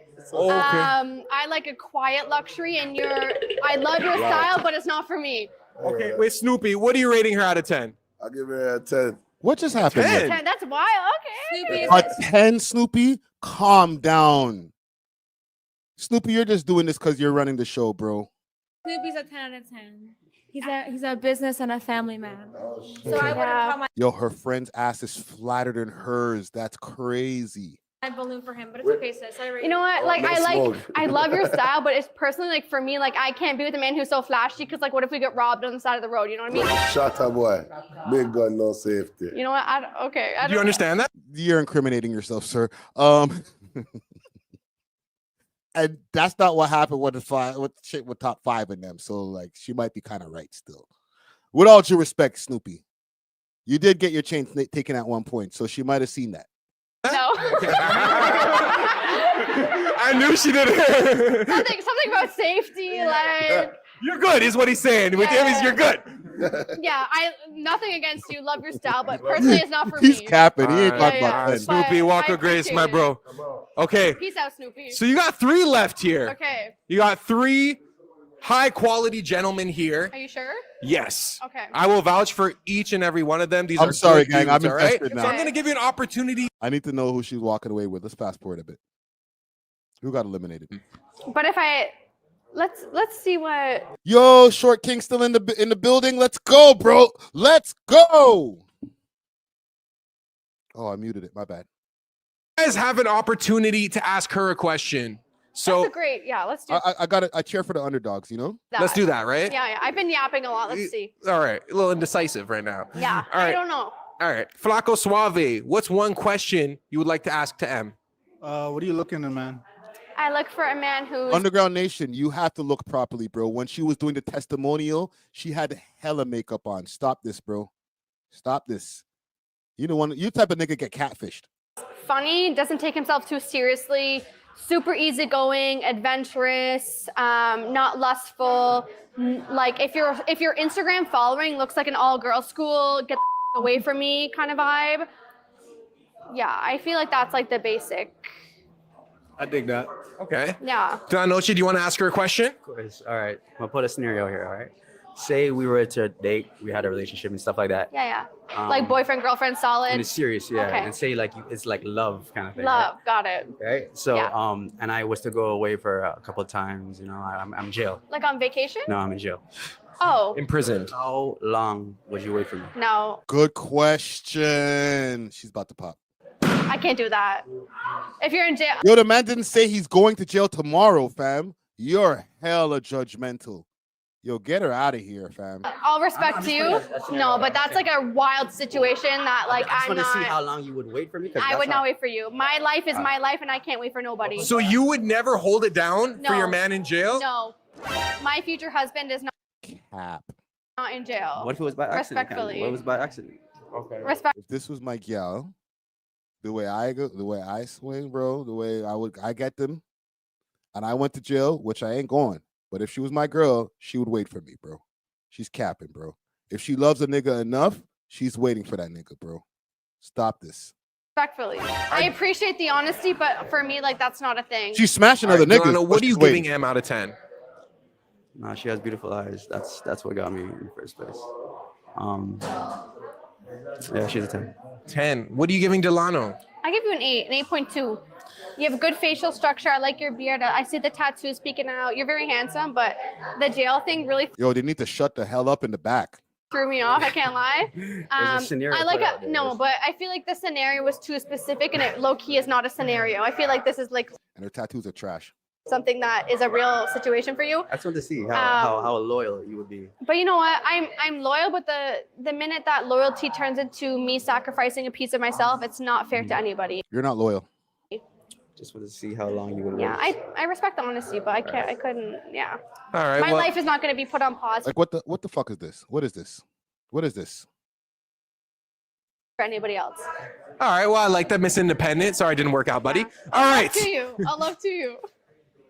We got Flaco Suave and we got M. Wait, I dropped my pin. You keep dropping this pin. I got Butterfingers. You got nails. Don't worry. Okay. All right. So he still has his balloon. You haven't popped his balloon. It's not a match, gang. Watch. Is this a potential match? Maybe. We can Maybe. be friends. Oh, are you friend zoning me? No. If that's what you want. I'm You're chilling. you're assuming. I don't know. Oh, She said she's looking for her husband. I'm looking for a husband. She's If that's difficult, what yo. you want, then yeah. Would you be her husband? Yeah, for sure. Okay, Em, what do you want to do with that information? I mean, I don't know. We could like grab a drink or something and see. Okay, so is it a match on your end? Yeah, for sure. Is it a match for you? I think so. We got a match! Okay! I like that, I like that, I like that, I like that. No chemistry. Hey, I was wrong. I'm not an expert at this, you know what I'm saying? But yeah, salute to her. And then there was one more girl in here.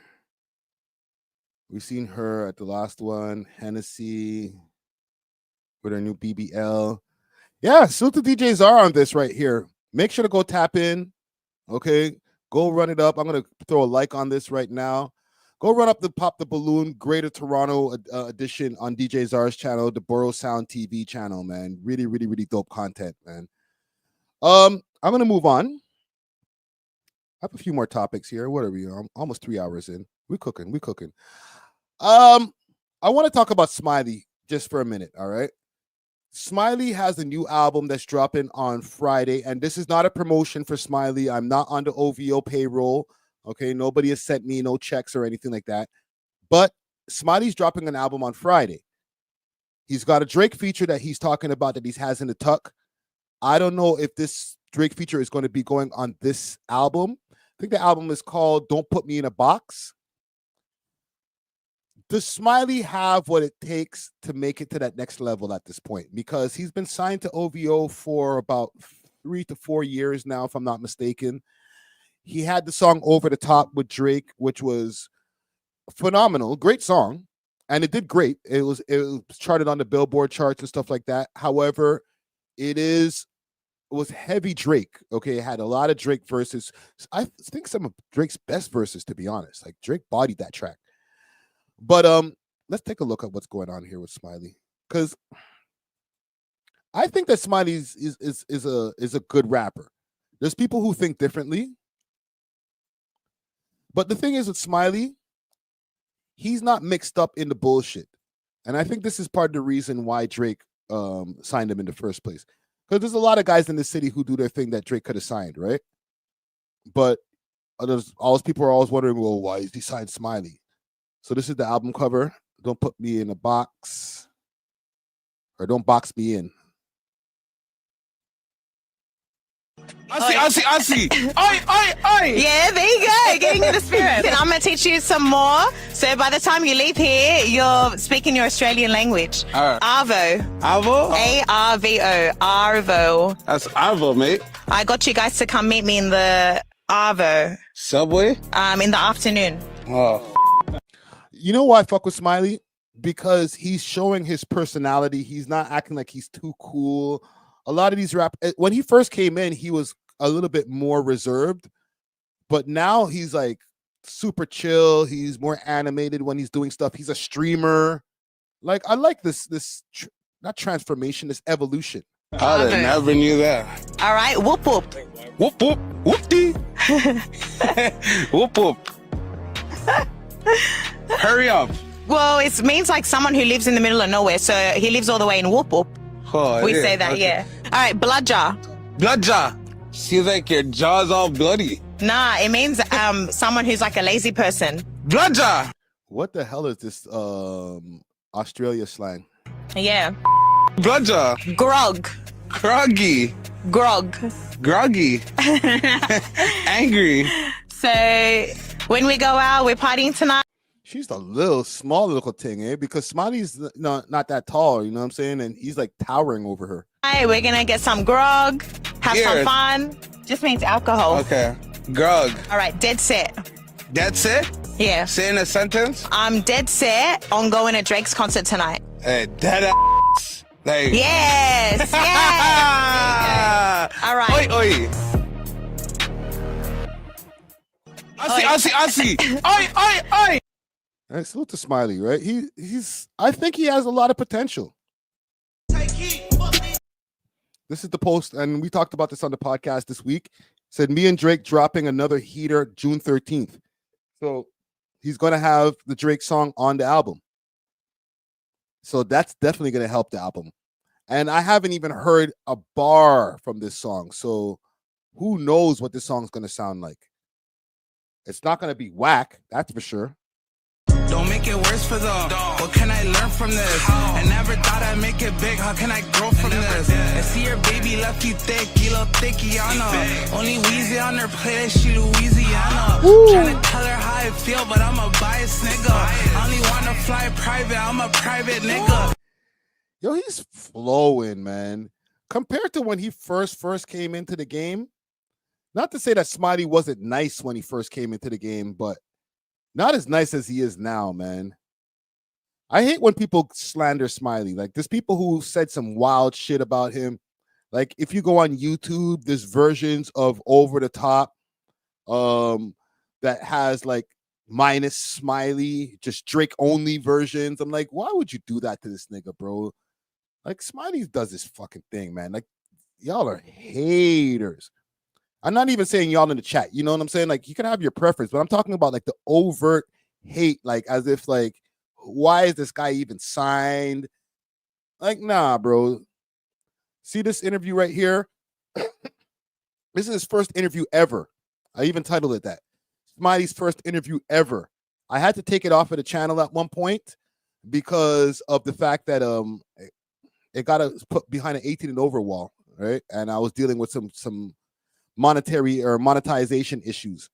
But I re-uploaded it. I did a few edits to it. He has gotten way better, fam. This is right before the OVO signing. Right? Yeah. Much younger, younger than you are now. But yeah, I just remember seeing you. I'm like, okay.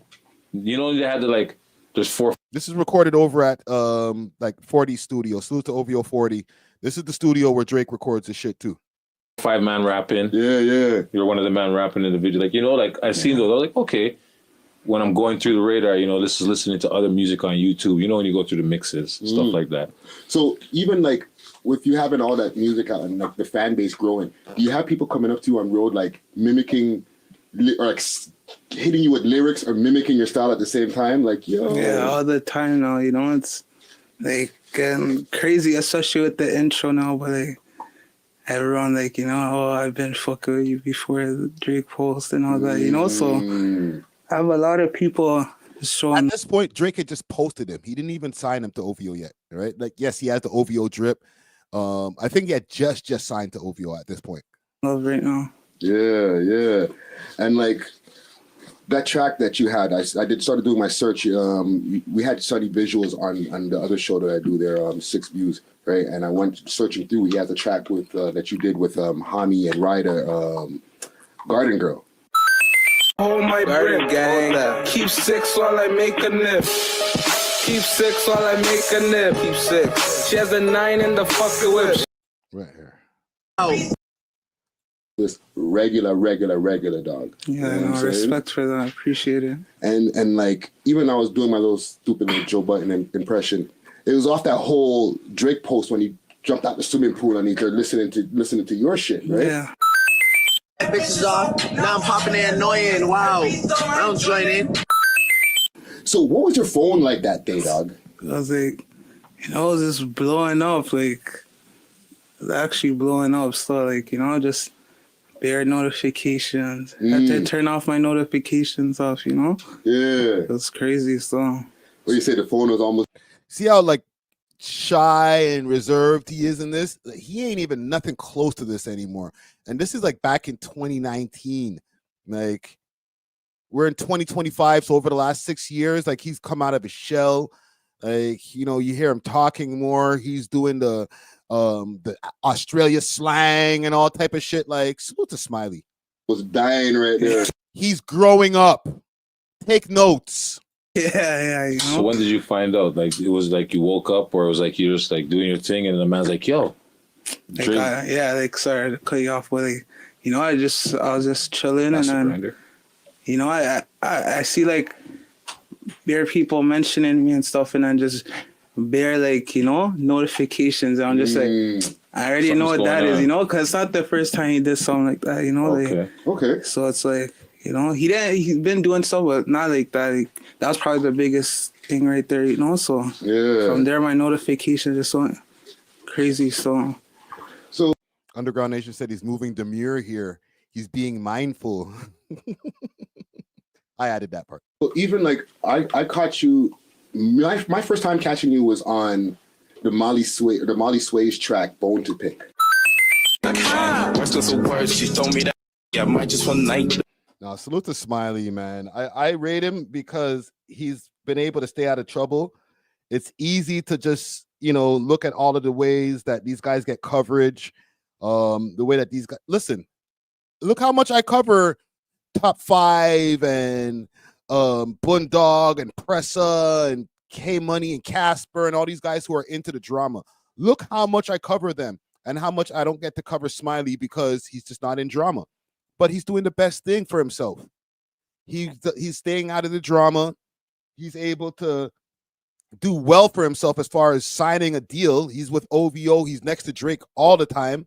So anytime Drake is out there doing a tour, Smiley can pull up. He was on the live streams with Drake. Like, bro, I would take his career over any of the rest of the Mandem's career any day. I don't care how much money these niggas talk about having. You know what I'm saying? Because these niggas will be like, well, Smiley ain't as rich as us, right? And I'm not talking about anybody in particular. I'm talking about all of the guys who are pushing that line. They'll be like, oh, he ain't got as much money as us. Says who? How do you know? Oh, he don't get as much views as us. So what? I'm sure that his bills are paid. He's moving around with the boy. He's getting to see people and open to opportunities that y'all niggas might not get to because you're scared of money away. Salute to Smiley, man. That's my nigga right there. Yo, Smiley, I've been talking to him a little bit behind the scenes. We're working on getting a date down for another interview. So look out for another Smiley interview in the near future. I know I've had my rants about OVO artists not doing interviews with the boy Friday Ricky Dread. This is literally in the beginning of the journey. So we can't count this interview, but we need another one. We definitely need another one. But yeah, let's move on. Let's go to Smiley. I want to talk about this Pat Stay case, the case that's been going on with the person who is his alleged killer. I feel like I have to say allegedly for legal reasons, but for the most part, a lot of people can just see that it was the guy, Adam Drake, not Drake, but Adam Drake, who was the person who murdered Pat Stay. He had a first-degree murder charge at first, and they brought it down to manslaughter or to second-degree murder. The trial is still going on. I've been seeing in the comments people saying, yo, please keep us updated on this trial. Thank you for your updates. I actually had some mixed reactions. My bad. I had some mixed reactions because a few people are also saying, yo, why are you even covering this and blah, blah, blah. But I feel like it was really important to cover this whole thing that's going on with Pat Stay, man. So I'm going to pull up a couple of news articles or news reports that I found because there has been some new developments as far as what's going on with this trial here. And I'm going to be following this trial all the way to the end. No cap. So this is from about a month ago. A jury was... And we're going to get us up to more to this date. Yes, 4 weeks ago. So jury shown video of Pat Stay stabbing in Halifax. All right. Shown the video of the moment Pat Stay was fatally stabbed at a Halifax nightclub almost 3 years ago. It also heard testimony from the sergeant in charge of officers in the area the night of the attack and how he tried to lock down the crime scene. CTV's Callum Smith was in court. Right, so we didn't get this information before. Last time that we spoke on this, there was just testimony from a friend or an associate, this guy said he was, of Pat Stay, who went to the bar with him. For the people who don't know the story, Pat Stay went to go to a bar right after a wedding ceremony that he was attending. He was going to link up with this Adam Drake guy who he was having conversations with behind the scenes via text. They had some problems prior due to an ex-girlfriend of Adam Drake's, and he was under the impression, he being Pat Stay, that he was going to be linking up with Adam Drake to go have a beer and maybe hash things out, or just that everything was cool and they don't have to worry about beef no more. And that's what the intentions of the link up. He got over to the bar. some shit happened, and all of a sudden Pat Stay was on the ground bleeding, and he ended up passing away shortly after. I don't know if I don't remember if he passed away in the hospital or if he passed away on the scene. But as far as with that, Adam Drake has been blamed for this, and it's been kind of wild, man. I really gotta say, man, I really hope that justice is served. I know people are gonna be like, yo, well, you gonna wish jailed on man? Yes. But I don't know if it's gonna happen. So just to give you guys some context and bring us up to date. Again today, and Callum, no doubt, an intense day at that. No doubt, Todd. As you can imagine, it was another emotional day for a group of Pat Stay's supporters as that video played out in court. The moment itself was a bit tough to see because of the crowd in the Yacht Club social. It happened at about 12:36 a.m. on video surveillance. You could see what appeared to be blood on Stay's shirt. Seconds later, he was punched by someone in the club as he walks out of the frame. The Crown told the jury Stay came face-to-face with Adam Drake 77 seconds after walking into the club. Drake is accused of second-degree murder and has pleaded not guilty. Halifax Police Sergeant Perry Astafan took the witness stand as the Crown's first witness. So he bumped into homeboy 77 seconds after walking into the club? So like right away. It can't be a big club then. During cross-examination, defense lawyer Michael Lacey asked several questions about how difficult it was to contain the scene. Astafan told the jury it was, quote, taking way too long to get people out of there. He said several people had blood on their feet, also testifying there were staff members trying to clean up. The sergeant said he wasn't happy about that because his priority was clearing the crowd and securing the scene. Staff members trying to clean up? Nah, bro, it's a crime scene at that point. You can't touch shit. But he also testified about losing a lot of potential witnesses in that process. Eventually, 2 staff members were taken to the police station for interviews. This afternoon, a second officer, Constable Joshua Sutton, took the stand. He described doing first aid on Pat Stay, telling the jury he only felt a very weak pulse, that there was no conversing, and that Stay was in and out of consciousness. Now, Constable Sutton went in the ambulance with Stay, arriving inside a trauma room at the QE2 hospital at about 1 a.m. While video of the stabbing was played out earlier in the day, some obscenities were shouted in the direction of Adam Drake by a person in the public gallery of the courtroom. Jesus. That woman left, and the judge ordered sheriffs not to allow her back into the trial. Testimony continues tomorrow. Todd. That's wild. Oh, R.I.P. Pat Stay. I see you, MTL, in the comments here. What are you saying? Top 5 was exposed as a former nightclub. So I'm gonna play this clip here. Nightclub owner takes the stand in Adam Drake's murder trial. Okay, badly titled. You should have put Pat Stay in the title somewhere. But anyhow, it's not my job. Nightclub owner takes the stand in Adam Drake's murder trial. So this is the owner of the nightclub. They're going to get a report from this. Owner and a security guard testified about how a very normal night turned into a murder investigation when rapper Pat Stay was fatally stabbed. Our Callum Smith continues his coverage. He's in the newsroom for us. Callum, what do you got? Todd, the co-owner of the Yacht Club Social, Scott McLean, said the establishment's last night in business was when Pat Stay was killed. The fatal altercation occurred. Damn, they shut down the bar after that? Occurred shortly after midnight on the morning of September 4th, 2022. McLean said it was a night like any other until it wasn't. The Crown witness testified he was working the night of September 3rd and was going with a staff member to clean a table when he was pushed back. He turned around and said he saw, quote, a fist fly through the air and someone fall to the ground. He saw the man, who he later learned to be Pat Stay, head to the front door. McLean said he went to alert security after seeing a trail of blood. He told the jury he didn't see what caused the blood and didn't see any weapons. Adam Drake is accused of second-degree murder in the battle rapper's death. The Crown played a video in court today, again showing the... So he didn't see no weapons. He didn't see nothing. Oh, man. Here's the thing, because from what he's saying from this altercation also, like he just seen the scuffle and then Pat Stay walking away and blood. That means this guy obviously had the knife inside of the club. How you even get that in the club, bro? That means there's no pat downs for this club, or they patted him down and they let him walk in with the shit. Both are bad results. The jury, the stabbing in the 2 hours prior to it. The lead-up tracked one man until about 12:36 a.m., who was mostly in the VIP area. The club owner said he did not know who Adam Drake was. The Crown asked if utensils would be served during the midnight hour.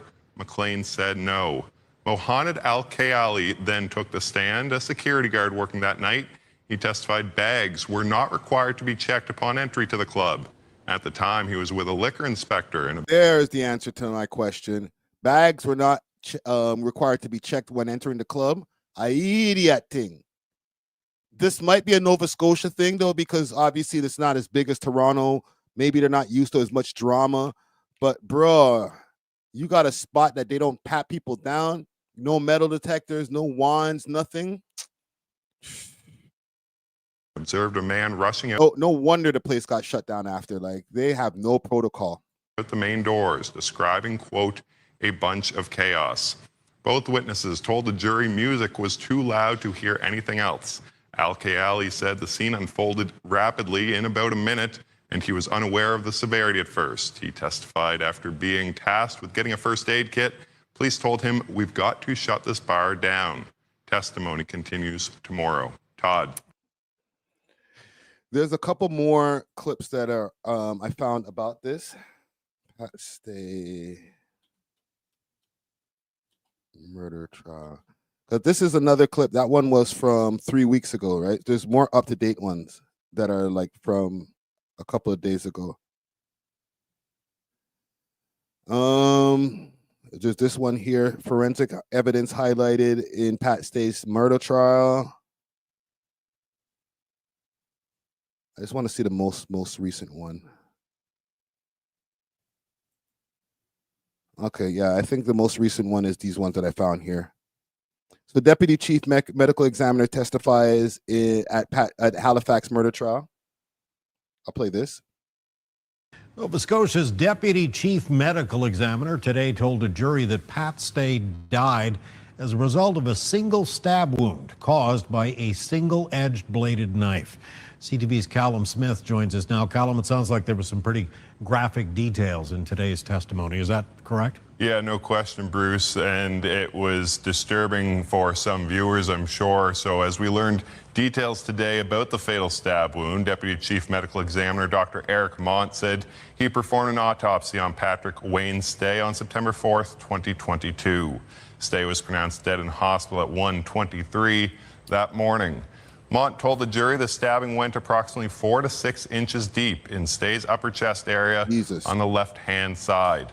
The forensic pathologist testified the wound went between two ribs. Yo, that's very intentional to stab somebody in the chest. You're trying to kill them, bro. And in the right ventricle of the heart. Mont also told the jury alcohol, cocaine, and caffeine were found in Stay's blood, but that those had no direct consequence regarding the cause of death.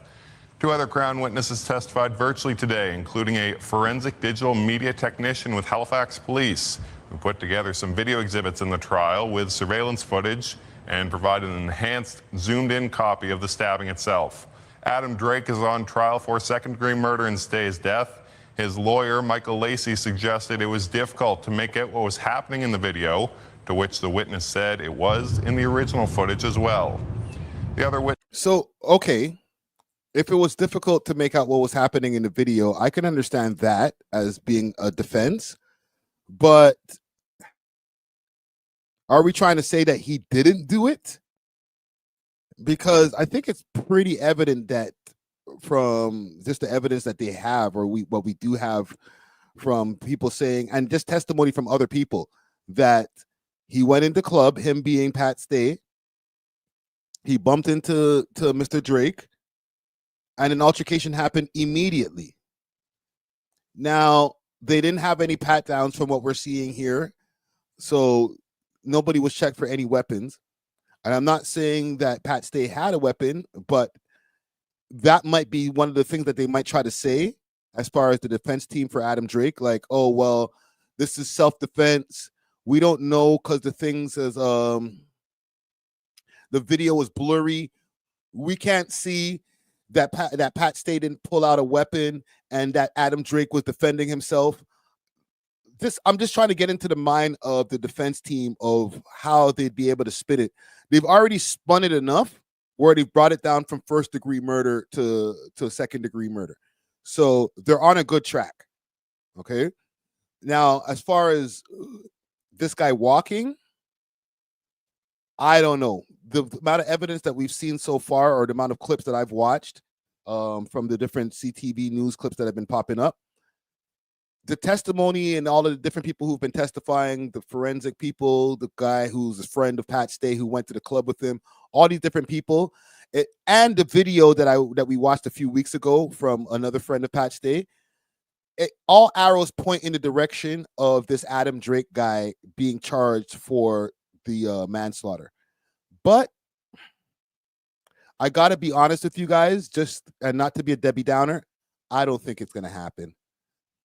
I'm not trying to jinx this shit, but I think he might walk. You know what I'm saying?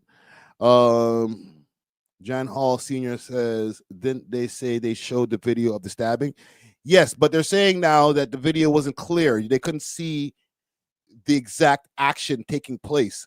So once we start getting that kind of language happening in court, it doesn't sound like a case that's staying together from the prosecutor's side of things. It sounds like it's a case that's unraveling.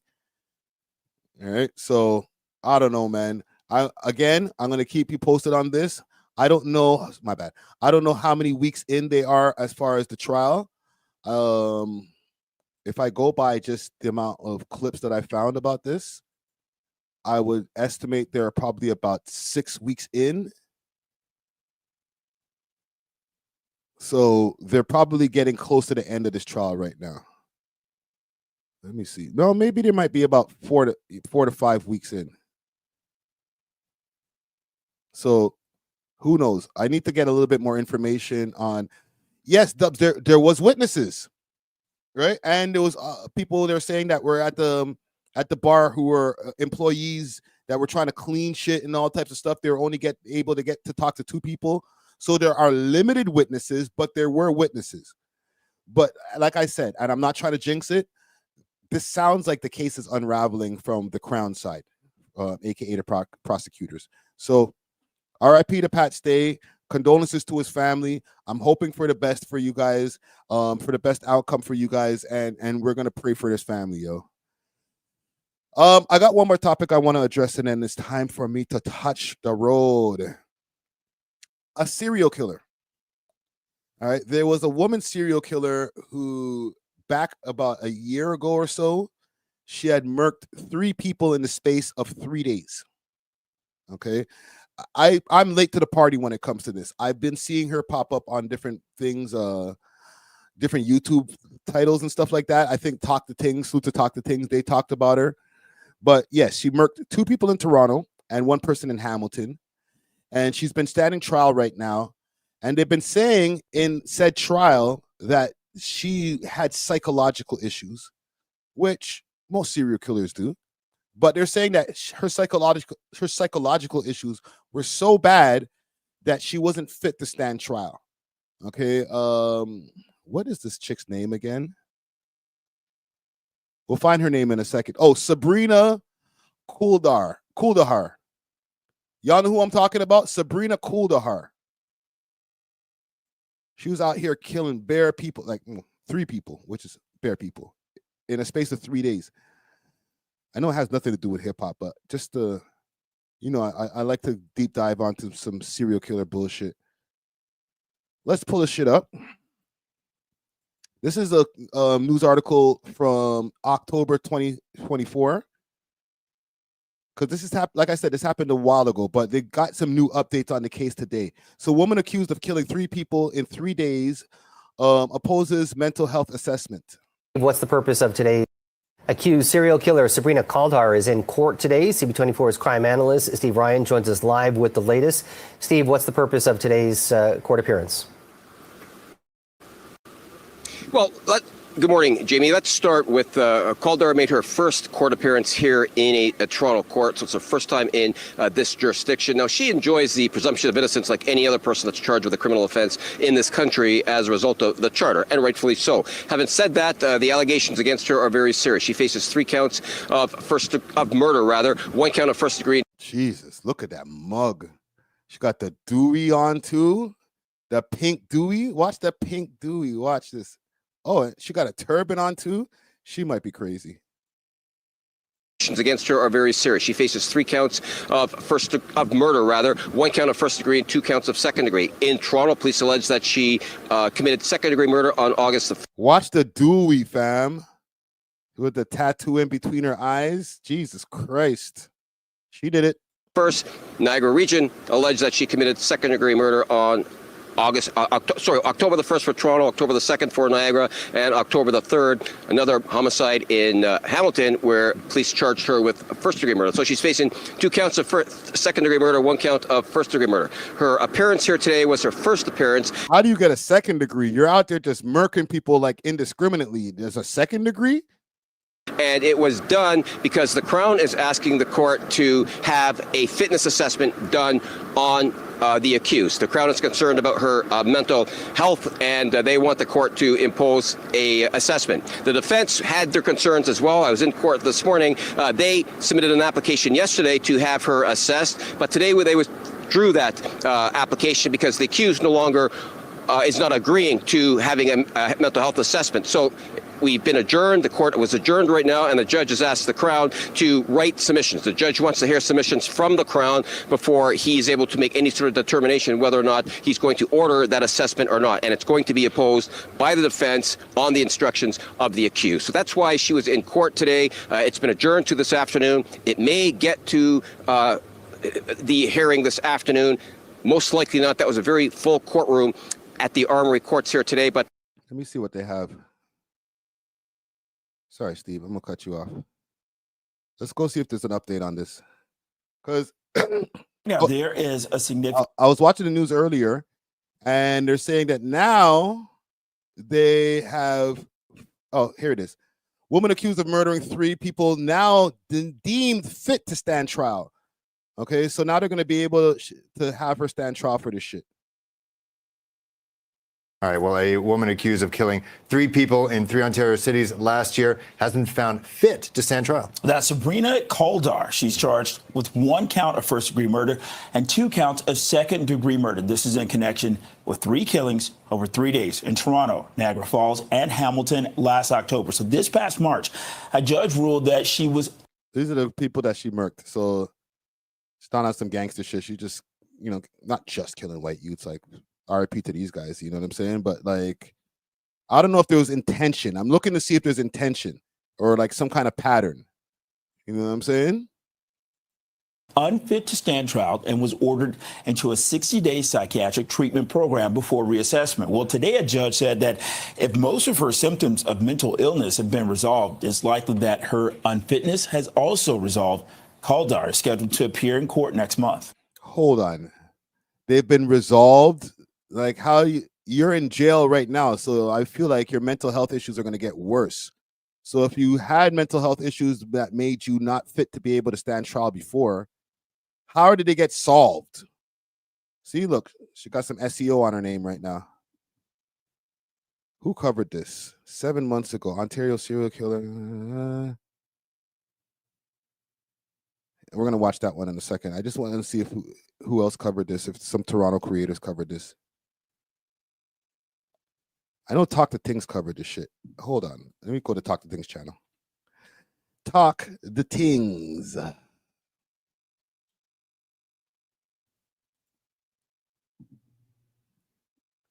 Let's go to Talk the Things. Salute to Talk the Things, man. They be doing some great videos. We'll find it. I remember watching it. I didn't watch the video that they made on her, but I seen that they had a thumbnail on her. Let's see. If not, we're gonna go back to the other one that I just saw. But I just want to make sure that we give some Toronto creators a chance before anything.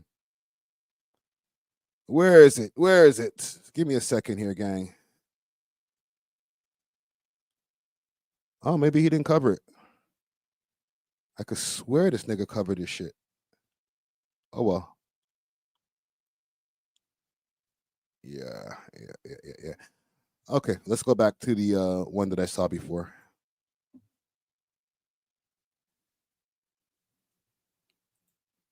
It was this one at the top.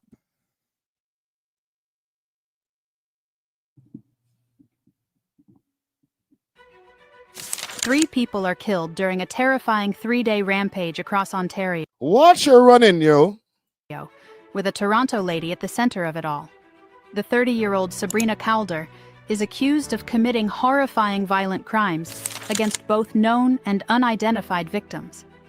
The mystery grows as detectives search for answers. What motivated her to carry out these horrifying killings so quickly? The 30-year-old Sabrina Kauldhal was taken into custody and accused of Bilich's first-degree murder. She has also been charged with second-degree murder in connection with the deaths of Trin Thi Vu, a lady thought to be in her 60s, and... Damn. I'm laughing at this comment here, and I'm not laughing at the incident. Salute to Randomness. Randomness says that's how her mental health is resolved, because she's not high anymore. Facts. I actually, I'm not going to say facts. Possibly. Lance Cunningham, 47, in Niagara Falls. Hello there. Wait, she has 4 bodies? Welcome to Crime Chronicles, where the beast that has been disguised as a person for years is revealed. Oh, so shit. Stay tuned, as it's promising to be interesting. The Toronto Sun reports that a lady identified in court documents as Trin Thi Vu is thought to have been the first victim of the murderous rampage. According to Toronto police, officers were called to the woman's residence on Keele Street just after 2:09 p.m. on October 1st. Although authorities have not yet disclosed her age or other details, it is thought that she is in her 60s. Of the 3 victims that Kauldhal knew, the woman is thought to be the only one. The following day, when police arrived at John Allen Park in Niagara Falls, they discovered that chef and devoted father Lance Cunningham, 47, had been stabbed after an altercation while out for his dogs. He passed away. Yo, Cribazz, salute to Cribazz that's just popped up in the chat here. Sidetrack, no sidetrack. Cribazz, hit the link that I just put in there, man. Hit the link. Join the thing here, man. Hit the link, man. I want to talk to you for a quick second. Right there. Detectives are collaborating with law enforcement throughout the province to ascertain whether there are any further victims, according to Niagara Regional Police Chief Bill Forty. When questioned by reporters about calling her a serial killer, Forty responded, I think by definition, she is a... Gang, we'll get back to this. Maybe. Cribazz! Your audio's out. Your audio's out. Audio.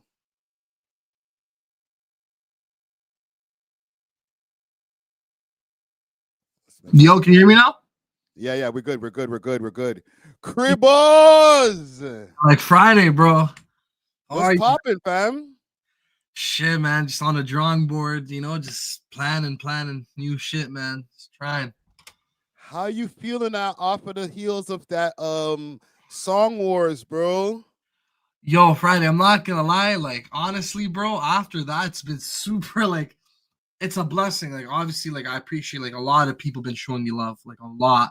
But like the DMs have been like overwhelming. It's just been insane. Like every artist wants to get on, and it's just like so overwhelming, bro. But it's been love, man. It's been well. It's been good. So you're saying the follower count's going up? Yeah, follower count's going up. At least like 50 DMs a day, bro. It's crazy, bro. But yo, low key, when you first uploaded the video on your YouTube channel, right? And salute to whoever clipped that video up for you on the YouTube channel. That's a great job. Yeah. When you first uploaded it, and the views weren't crazy at the first few hours, maybe even like the first half a day, were you kind of worried, bro? About what? About the views on the YouTube video, because I first when I looked at it, I was like, that should have more views. Then I looked at it later on, and I was like, oh, there are the views. Yeah, I'm not gonna lie, the views are going up way more faster now actually than it was before. 4 was at a decent start. And then like it took a little bit of a pause and then just started shooting up after that. But like everyone was telling me.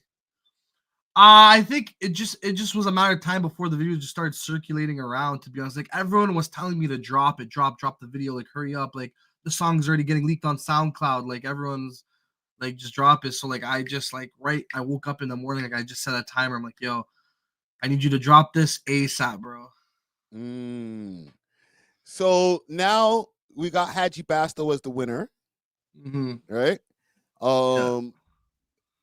Now there's people are saying to run it again. Are we running it again? Oh yeah, we already got you. I was gonna hit you up about it. I already have. Don't leak the list, but these are all the. I'm gonna send it to you right now. But this is who I got confirmed right now. I have like 2 slots left. Really? So it's already. I think it's already filled up that fast. Yeah, I think this one's low-key gonna be bigger, like low-key better. Like here, I don't know. You can decide. I'm gonna send it to you right now. Okay, send it to me. Send it to my text. I ain't gonna read it out on live, but I just wanna see some of these names and get a reaction to the names that I see on live. You know what I'm saying?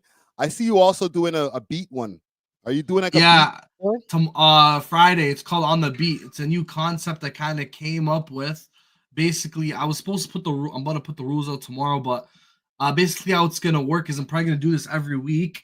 I'm gonna have like 2 artists on each like side, whatever collab. So how it's gonna work is I'm gonna have a bunch of producers like send me a lot of beats, right? A lot of beats, and then on stream I have 2 mobile studios I'm paying for going to the 2 artists. So they'll pull up to their Airbnb or house, wherever the artists are gonna be, and then the other 2 artists. So there's 2 mobile studios, and I have 2 engineers going to both of them.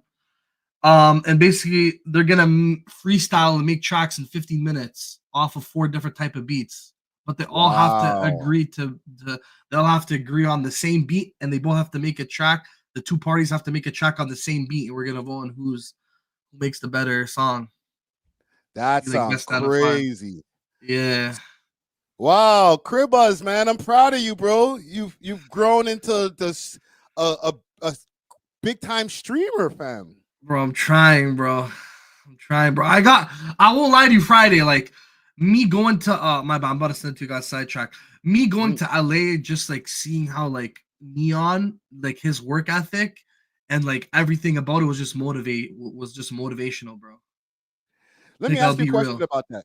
Yeah, go ahead. Because we had a hold on before I ask you that question. I'm just looking at oh my god, that's who you have on your list. Oh shit. Yeah. Gang, this next one is definitely going to be bigger than the last one. Hold on. I'm telling you. Holy shit. Damn, bro. Good for you, Cribazz. Okay. So my question. Go ahead. Now, remember back before, just a little bit behind the scenes, we had a conversation about you going to America. I don't know if you specifically told me LA, but you were like, yo, I have an opportunity to go to America. What should I do? And I told you, go. Do that shit. What I did tell you is make sure to have some bread with you so that when you do go, you won't get stranded. Was it this now that we're talking about full circle, you hanging out with Neon all the time? Was that what you were talking about, fam? I think it was, to be honest. I think it was. Do you remember when I hit you up about that? Do you recall? It was like it was more than a year ago. Like I was Okay, still at the old studio. Yeah, it was something else, right? Yeah, it was something else. So then, how did you link up with Neon? Bro, I've known Neon for 6 years. Basically, what happened was, when I was taking a break during streaming, like I never really went to anyone's channel, just focusing on myself and like getting bread, like on like crypto and doing like online things. And basically one time he was just in a stream and I typed in his chat. He's like, oh no, wait, it's Cribazz. I haven't talked to you because like me and Neon know each other since 2020 through Aiden, like the E-dates used to go on. So his assistant couldn't find him a gym in like South Carolina for a basketball NBA stream he was doing. He's like, chat, bro, this is my assistant's like can't find a gym. Like, bro, there's no way, it's so easy. He's in New Orleans, like the Pelicans play there. So like I just went, I found a gym for him in like 2 minutes and I called him on stream, like, yo, I found you a gym. He's like, yo, do you want an assistant job? Like, bro, I'll pay for everything. I'll cover your flight, your food, your expenses, everything. Just come to me. I was like, I asked my homies, I'm like, should I do it? Pause. I asked my homies and everything. I'm like, should I do it? They're like, yeah, bro, go do it. It's an opportunity. So I was like, screw it. And yeah, like I pulled up. He flew me out. And he flew me out. And at first, I started as an assistant and like doing things for him. But he realized over time, while I was there, I was super funny off camera. So he started putting me into his streams more, including me as a side character. Then he just started planning streams around me and just started using me as clips, and it was beneficial to him and me at the end of the day. Yeah, and those things, like, did he already know that you were a streamer? Yeah, he knew I was a streamer. Yeah, because you guys had linked before from the e-dates and stuff. Yeah, exactly. I used to do streams with them. Like if you go on my YouTube channel, like back in the day, I have streams from a year ago. Like my highest viewed video on my YouTube channel is with Neon. Okay, because I want to get a full interview with you in studio, I'm not going to over ask these questions right now. Yeah. But I will ask you one more question on Neon, right? So because Neon is such a polarizing figure, like he's gotten a lot of backlash over the years. Yeah. Did you catch any backlash from when they started seeing you on the Neon streams? Like, were people starting to hate on you, like how they hated on you? Nah, they love me. Like bro, I'm not gonna lie, he has a PR lady. She's amazing, bro. Like she fixed his PR up like insane. Yes. B-Star PR. She does like, I can't leak who she does PR with, but she does PR for big, like I'll text it to you. She does PR here. Text it to me after. All right. She does PR for. I just sent it to you. She does PR for that guy. Yeah. So like she fixed up his PR like insane. So he's been doing good. Like he's been on the right track. Like he's doing his thing. Like so no, because the name that you sent me, because of the person that I'm seeing, I'm like, no wonder his image is way cleaner now, man. Yeah, way cleaner. Now he's getting invited to all these events. Like he was supposed to go to the BET Awards. Like he's been going to Rolling Loud and like streaming with all these artists. It's been clean, but yeah, she's been hooking him up. Like he shot an interview with Rap and stuff. Like she's been really like turning his image around. No, that's dope. Last question I have for you, and I'm gonna let you get back to your shit. All right? For sure. Out of running around with Neon right now, you're getting to meet all these different people. Yeah. Who's the person that the most that you've been like kind of fanned out? Like, oh shit! Like, yo, like I met him. Coming.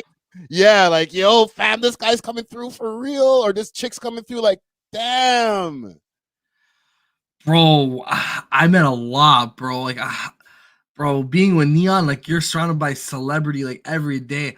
I'm not gonna lie, like probably one of the celebrities was probably like stand out the most. Like I was like, holy shit, I'm meeting him. He's an actor on Shameless, the Carl Gallagher guy. I don't know if you ever watched that TV show. Carl Gallagher. Carl Gallagher was his name on the acting show. It's a huge TV show. It's called Shameless, based out of Chicago, like a white family. They don't bro, him. I mean, Rich the Kid was pretty big too. I met Rich the Kid. Soulja Boy. You met Soulja Boy? Crazy. Yeah, I met Soulja Boy.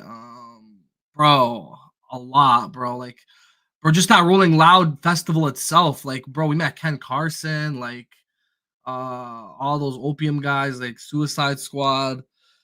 Bro, it was, yeah, bro, like it was insane. But like literally, like all that just motivated me, like honestly, to just really get in my bag. Like just seeing like the places like Neon, like is at, and the crib he lives in, and the master bedroom. His master bedroom is the size of my house. Like I'm like, bro, this is like motivational, you know, like from streaming and YouTube bro. videos. Yes, bro. I'm like, bro, like if he could do it, like there's no shot I can't like make it like that, bro, and just travel the world and just do my thing, bro. No, man. No, listen, you will do it. I believe in you, bro, and I look forward to just seeing just the more things that you do, more the evolution of Cribazz, bro. Keep going, fam. I appreciate it, bro. I appreciate it, brother. We'll tap in soon. We'll talk behind the scenes. If you need me for this next song I'm there, bro. Hondo's, you're already locked in, bro. Dope. Love Friday. Oh, and I know who your other host is. Your other judges. Oh, you know? Oh, yeah. I know. He's funny. I know. He's funny, bro. All right, yeah. All right. So salute to you, brother. Salute. Salute to Cribazz, man. That's my bro right there, man. Cribazz out here doing work, man. Okay. Go tap into the Song Wars that Cribazz put up on his channel, on his YouTube channel. It's the Cribazz YouTube channel. All right. He's doing the work sometimes that I ain't even doing. I'm here covering the drama. I interview artists. Don't get it twisted. I'm doing my part. But I cover a lot of drama. This nigga got all of these guys together to battle with music. All right. So I rate that. Cribazz. Where is this shit, man? Cribazz. I'll find it. Song Wars. Let's do that. He doesn't have strong SEO on YouTube yet. Let's get him up on the SEO on YouTube, man. He's got the Song Wars up. Right now it has 24,000 views. Let's run it up and get it more views. I already hit the like on there. Let me subscribe to him myself, right? Talking bear shit. All right, subscribe up to Cribazz channel, man. And let's get this guy to let's get it to 10,000 subs to start, man. You know what I'm saying? I support Cribazz and what he's doing, man. He's bringing the city together. I think I'm going to end it there, though. I'm not going to go back into that serial killer story. We'll cover that on another day. You know what I'm saying? I got the Honcho Hoodlum episode that's dropping tomorrow morning. All right, look out for that. It's going to be on all audio platforms at 3 a.m., 6 p.m. We back over here. Tapping in for the premiere. Salute to Honcho Hoodlum. That's my favorite guest co-host that be popping up in the building. You know what I'm saying? So salute to him, man. But until then, we are off of this. Deuces.